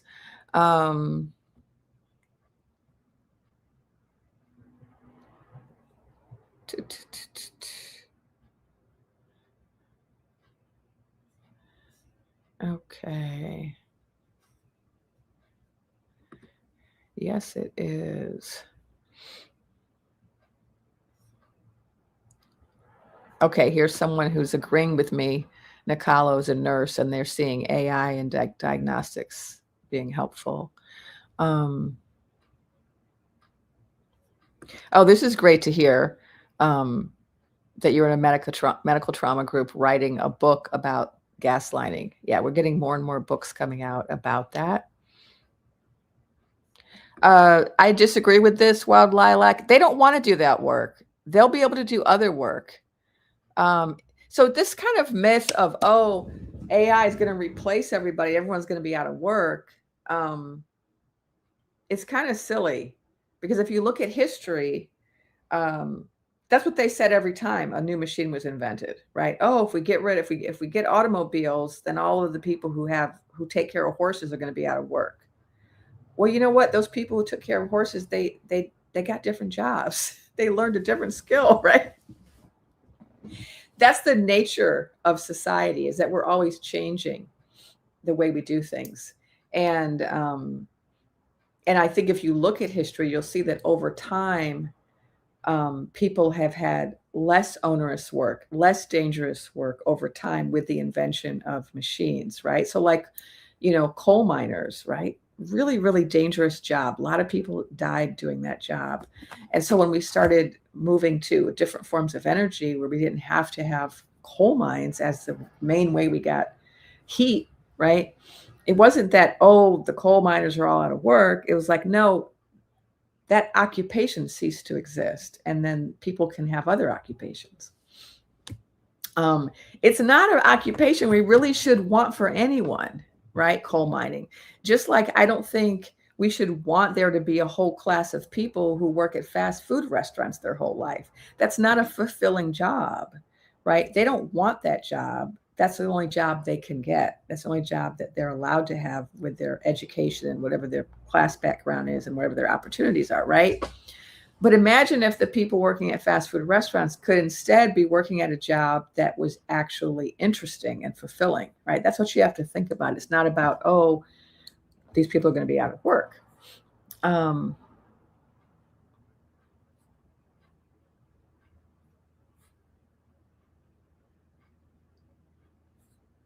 Okay. All right, I'm just looking for more questions. We've just been having this long discussion about AI.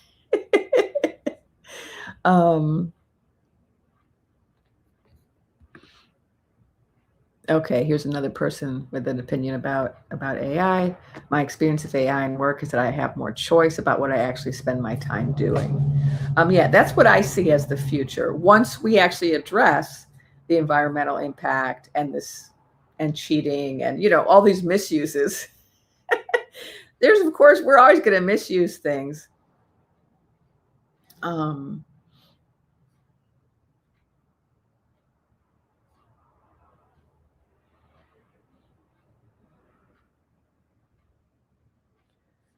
right, here's another example. Disney animators thought computers would put them out of work. It just changed the work. And here, this is what I say. Cleaning toilets is not a career. We have to have better imaginations. So this person, what other work? And I went, oh, coal miners are out of work. That's because we lack imagination, right? We're stuck in certain ways of thinking. That's why our evolution is so important. Our consciousness evolution is so important. We have to start imagining a better world. This is so important. Instead of thinking about the loss of certain occupations as loss, think of it as transition. Think of it as evolution. Think of it as, we're not doing that anymore. We're going to do this instead, right? And then start to imagine what that other thing could be. Right? What can you imagine, like, for your teenage son or daughter who has a job working at McDonald's, right? Imagine if there was a different job that teenagers could have when they were just starting to learn how to get a job. What would that look like? Like, I would like to see a lot of them say gardening, doing work in the environment, out there cleaning up the river or planting trees, right? Imagine if we had a national program where we provided jobs for young people just starting out, high school and college kids, where everybody was given a job in the environment, doing something for the environment. Or everybody was given a social justice job where they can go and help at an old folks home, or go volunteer at a youth center, or go help people who are poverty stricken, or help the disabled, right? Like if they were given a job where they were helping somebody less fortunate, right? Envision that future, right? That these are the jobs that people without job experience or without education would automatically qualify for. They would just be jobs waiting for them. And people wouldn't be forced to work at minimum wage, drudgery type jobs just because they didn't have the qualifications or the education or the class background to get hired at something else. But what if we just had a society where we didn't have drudgery jobs, and we just had fulfilling jobs that were open to young people and uneducated people? Like we can envision that, right? We can imagine that. But we have to, it's something we have to learn how to do, to envision a different world, right? If you're just thinking in terms of the current situation. Now, I turned off the notifications and they came back. That's weird. I turned it on said till the evening. Do not disturb is on, but it still made a noise. So I don't get that. We can't just think of the current situation and say, oh, well, if I don't work here, if they don't work here, they got to work at this other, and there are no other jobs. That you got to get past that mindset. You have to start envisioning a different world. We're in the middle of creating a new world. And so we can think it up. We can imagine it. Bewitching Erie, thank you for the gift. Your question: what changes are ahead with future comets? And so, in case people haven't already seen it, 3i Atlas, when I was talking to 3i Atlas a few months ago, they told me that they were going to be sending stuff down to Earth and that we were going to experience it as comets. And that the stuff that they were sending to Earth was to help out the plants and the animals and the beings in the ocean who are currently being harmed by humanity.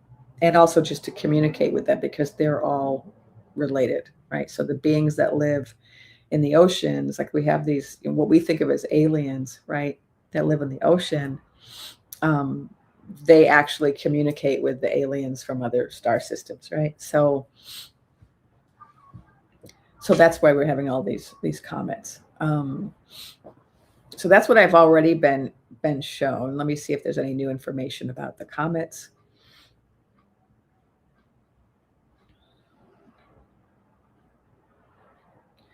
Yeah, there is going to be more and more kind of public exposure about the true nature of these comets, that they're not actually comets, that they are things that are being intentionally dropped on the planet by star beings.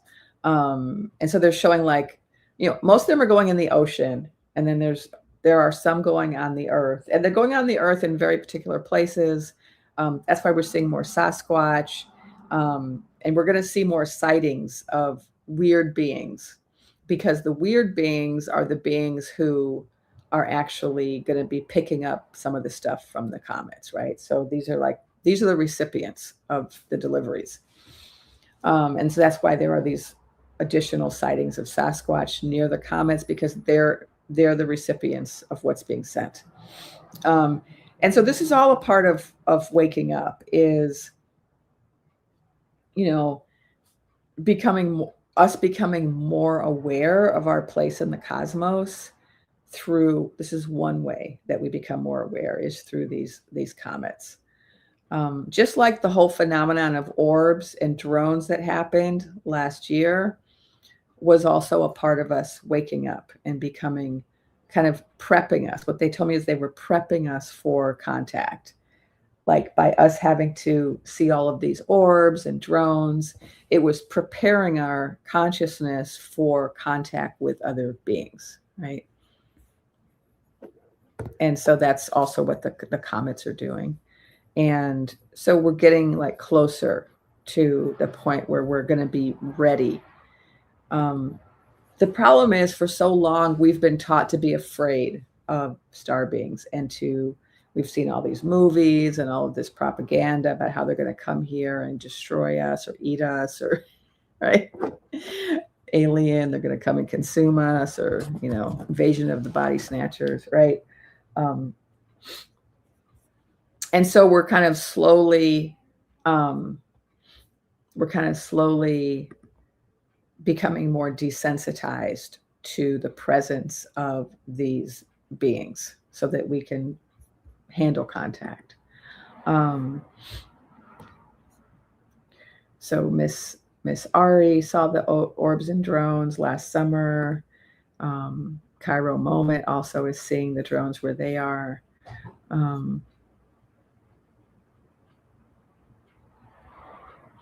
Here's an interesting question.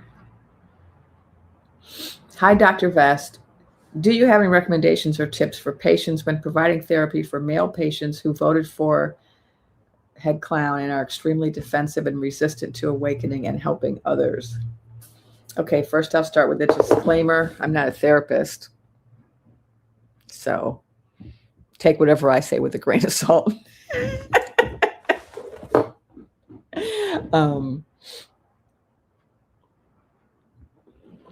But let me tune into the question.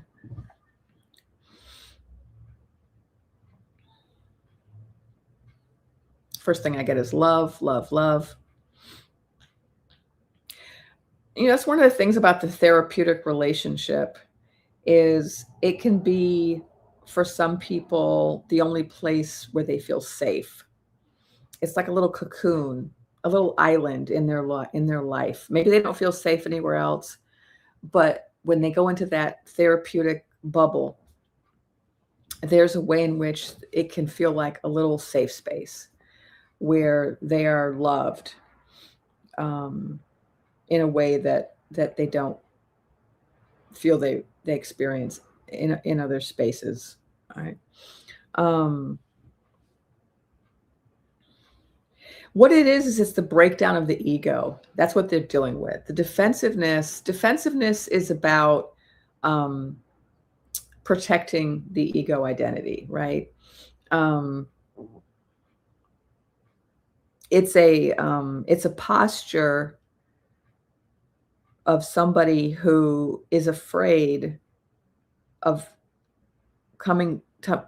realizing how wrong they are, potentially how wrong they may have been their whole life, or how wrong their identity was. And that's really devastating to people, to form their whole identity around something, and then to find out at a certain point in their life that the thing they based their whole identity on was a lie or false or is crumbling in front of their eyes, right? And so, and that doesn't just apply to political ideology. It applies to anything, where it could be religion. Like this happens to people who are in a religion where they were raised to believe some religious doctrine, and then they get to some point in their life and realize that they based their whole identity on this religion, which turns out wasn't really a true accounting of the world, right? And there's a way in which it results in this like ego destruction. And so this is what's going on with this population that you're talking about. They're going through this kind of ego death of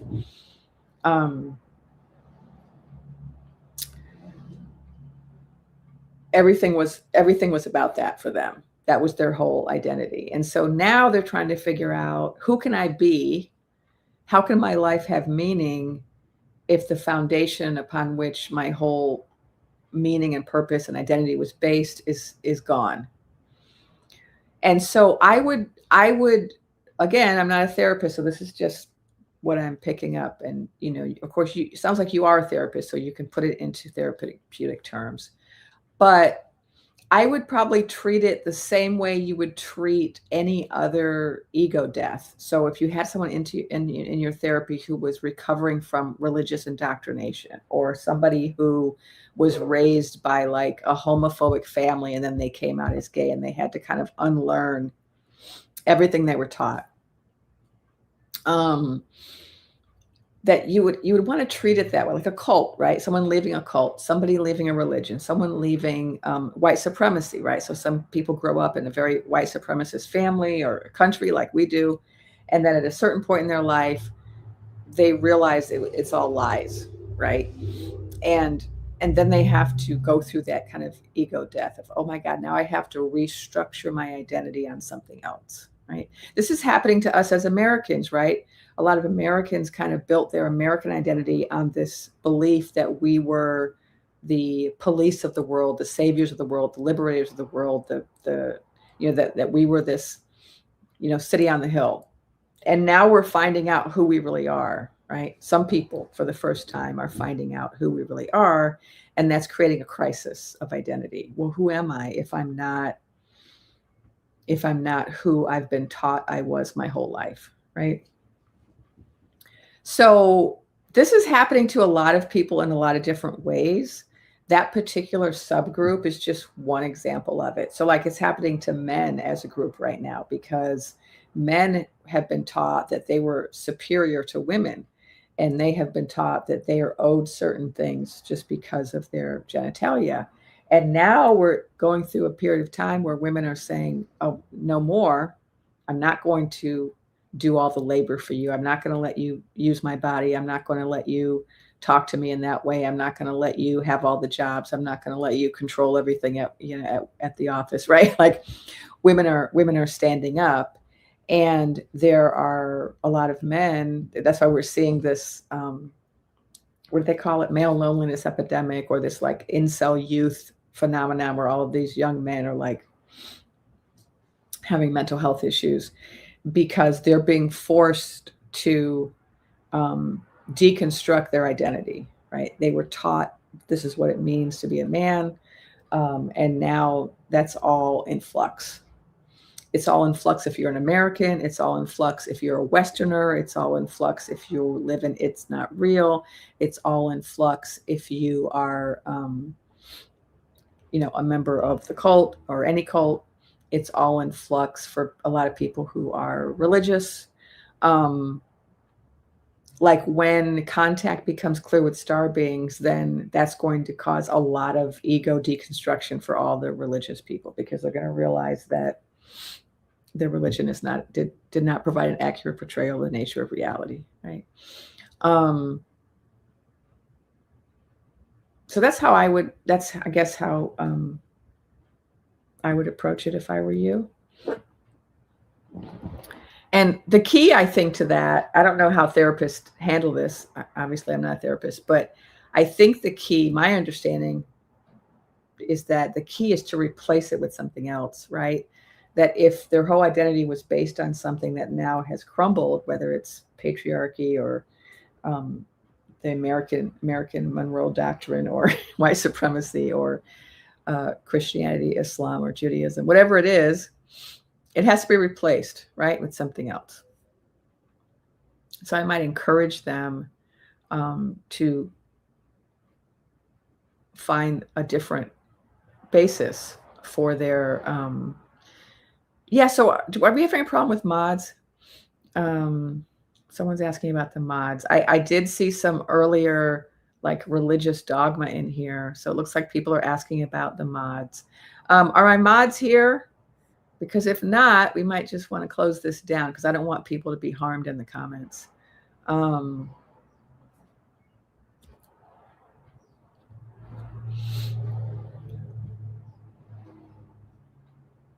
All right, so I don't know what's happening in the comments, but a couple of people asked about the mods.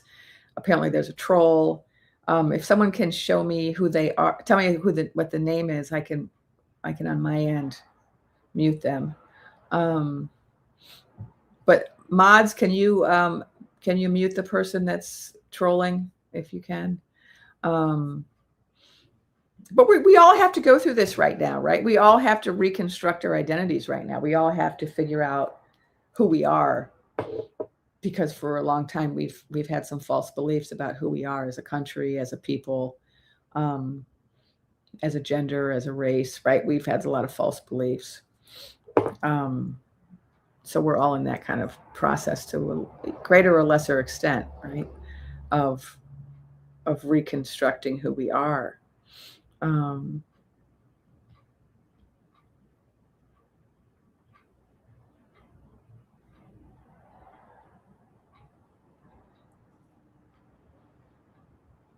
Okay, we got a troll. We got a mod who reported a troll. Thank you. Oh, apparently there was a gross racist comment about me. I'm glad I didn't see it. Whoever spared me from it, thank you. I've dealt with a lot of racism in my life, so I'm happy not to deal with more. And I've been so fortunate because I've been doing this work on social media really consistently for the last year and a half. I've done a lot of lives. I've made a lot of videos, and I have almost no trolls. I never get negative comments. There's almost never any, that from what I've seen, there's almost never any harmful things being said. And so this is due in part to my mods, but also I feel very blessed. And that I hear other creators, mutuals of mine, complaining about having a lot of trolls, and just has never been something I've experienced. So don't know why it happened today, but this person said that's because everyone loves you, or maybe my spirit guides are protecting me. Okay, so we're at 2 hours, so I think I might. I like these interpretations. I think I might answer one more question. Let's see what the questions are. And I guess I'll stop here to do the things I always forget to do. Like, I'm supposed to promote things. Oh yeah, I have this Dreaming Woman survey, and it's in my bio. It's in my link tree. And I could probably stick it in the comments. But I'm doing research on, the rise of psychic gifts, and I'm putting it in the. I don't know if you can click on it in the comment, but I just put it in the comments. So I'm doing research, and so I made this survey that anyone can fill out. And so if you feel so called, it only takes about 10 minutes to fill out this survey. I'd appreciate it. I'm hoping to speak at a conference on parapsychology in Australia. And if I don't get accepted for that, then I'm going to just submit it to a journal, because I would like to increase the global conversation on the rise of psychic gifts in the world, and the rise of interest in psychic gifts, and also the rise of the divine feminine. So that's why I'm doing it is clickable. Great. So that's my survey if you want to take it. And okay, Miss Ari said they filled it out and it was fun to fill out. People are all telling me it's fun to fill out. And so that, I think it is fun.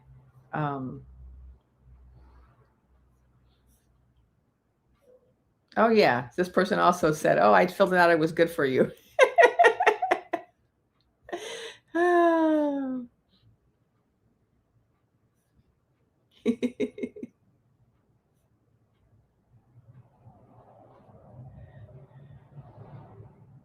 Okay. We got 748 people in here. So someone just said, "Oh, one bad egg out of a 384." It's actually out of 748. We actually had 900 at one point. So yeah, very few bad apples. So a lot of people like the survey. You must have a Gmail account. I don't think so. I don't think you need a Gmail account to do the survey. But yeah, when I finish, someone's just asking where the results be. I'm gonna present it at this conference and publish it in a journal. But I'm also going to share some of the results with my audience. So I will be updating people on the progress of it. It's only been out a couple weeks, and I've only really told people on YouTube. Like I haven't told my TikTok followers. I haven't told my newsletter people. I haven't really promoted it that much. I'm now in the process of sending it out to other psychics so they can promote it to their audiences. So it's not just my followers filling it out, because that was good. That's going to skew it, right?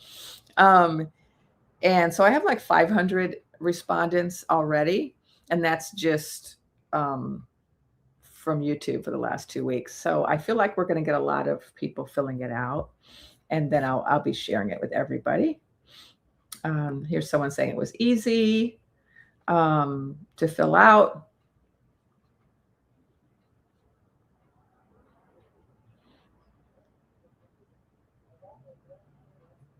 So a lot of people are saying positive things about this survey. So that's good. Yeah, here this person said they took the survey. They don't have Gmail. Yeah. Oh yeah, I should talk about my book. So Laura just said they just started reading my book. So I have a couple of books out. I have one called The Ethical Psychic, which is about how to practice your psychic or healing work with integrity. And it covers a lot of different things, whether you're a medium or a healer or intuitive. And then I have another book called Sovereign Wisdom, which is a philosophy book about Native American philosophy.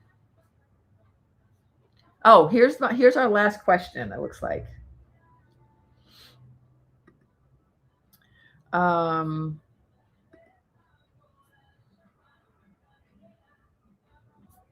somebody wants the link again. So I'm going to I put it now in 3 times in the chat. It's also in my bio. Okay, here's a question. Will the Pope be protected? I didn't know he was in danger. I did hear that he spoke out against the war. I've been very impressed with some of the activism he's been engaged in, using his position for good. And he's a person of color, quiet as it's kept. I think that's relevant. Less tolerance for injustice. All right, so let's see if I can get anything about the Pope. Will he be protected?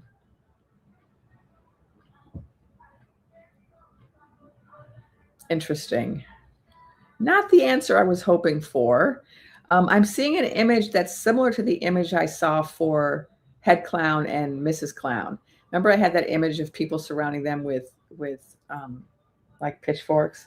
In this image, I see people with spears out pointing at the Pope. I'm not saying he's going to get hurt, but what I am seeing is that there are a lot of enemies are forming. What's that expression in Christianity? I have a friend who used to say this: if God be for me, who can be against me? Is that how it goes? It's something like that. what enemy can form against me if God be for me, right? And so I'm also hearing that, like, that's that saying. And so, yeah, he is acquiring enemies. But then the fact that I heard that prayer makes me feel like he's protected. It does seem like the existence of enemies is important to his life's work, though. That's a part of his path. That's helping. It's helping him to fulfill his purpose, for him to have visible enemies. And I'm getting that impression from that prayer. If God be for me, who can be against me? Like, we have a lot of stories like that, right? There's a lot of stories in Christianity, in Judaism and Islam, in all of the religions. I studied all the religions growing up. I participated in a lot of different services in different traditions growing up, and read the holy books. And you'll see this in the different holy books. Stories, parables of people that through faith alone overcame adversity. And it's a recurrent theme, like redemptive suffering is a recurrent theme in the Black community as well. And this is because, Black people have suffered so much. And one of the ways that Black culture adapted to suffering was to create this philosophy of redemptive suffering. And you find some of that in Christianity. So like in the Black church, this idea that suffering is holy, and that it's a way to demonstrate your faith, or to demonstrate to the world the fact that God is more powerful than enemies, right? Or than Satan or the demons. Or I'm not saying I believe in this particular philosophy. I'm just trying to explain that there are these beliefs, and for certain people, demonstrating that publicly to people who believe in those parables, who believe in redemptive suffering, who believe in demonstrations of faith, can be very powerful. And because he's a religious figure, him enduring persecution and then surviving that persecution because of his faith or his protection from a higher power is going to be a really powerful thing for a lot of Christians. And that's a part of his purpose in being the Pope right now. And so that's what I'm getting in terms of, will he be protected?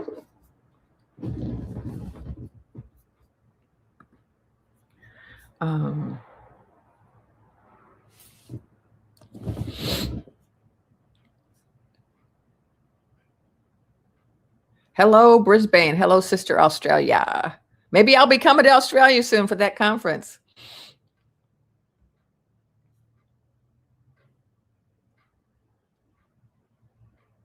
Oh, here, someone gave the exact quote from the Bible, maybe. No weapon formed against me will prosper. I think that's a piece of a scripture.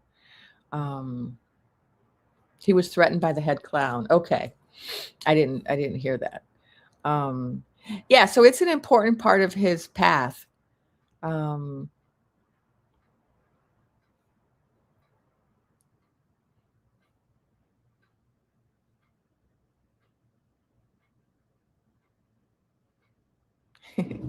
right, I was just reading through your comments. But it's already been 2 hours, and I did answer a lot of questions. So if you came late, I spent most of the 2 hours answering questions intuitively. So, check out the replay so you can hear some of the answers I got to some of the questions. And this is something new I'm doing, where instead of just talking to you about my visions from my guides, I'm actually tuning into questions live during my lives. Just felt called to do that today. So I think I'll continue to do that. So thank you, everybody, for being here, for showing up, for participating in this community, for asking questions, for answering each other's questions. for everything that you do to support my channel, whether it's liking or commenting or sharing or following or becoming a member or buying a coffee. Everything that you do, your people sent me gifts in the chat today, super chats. I appreciate all of it. And it means a lot to me just having this community and having your presence and all of the ways in which you express your support for this work are, greatly appreciated. So be well, and I will see you again in the comments or in my next live next Thursday. Until then, take care.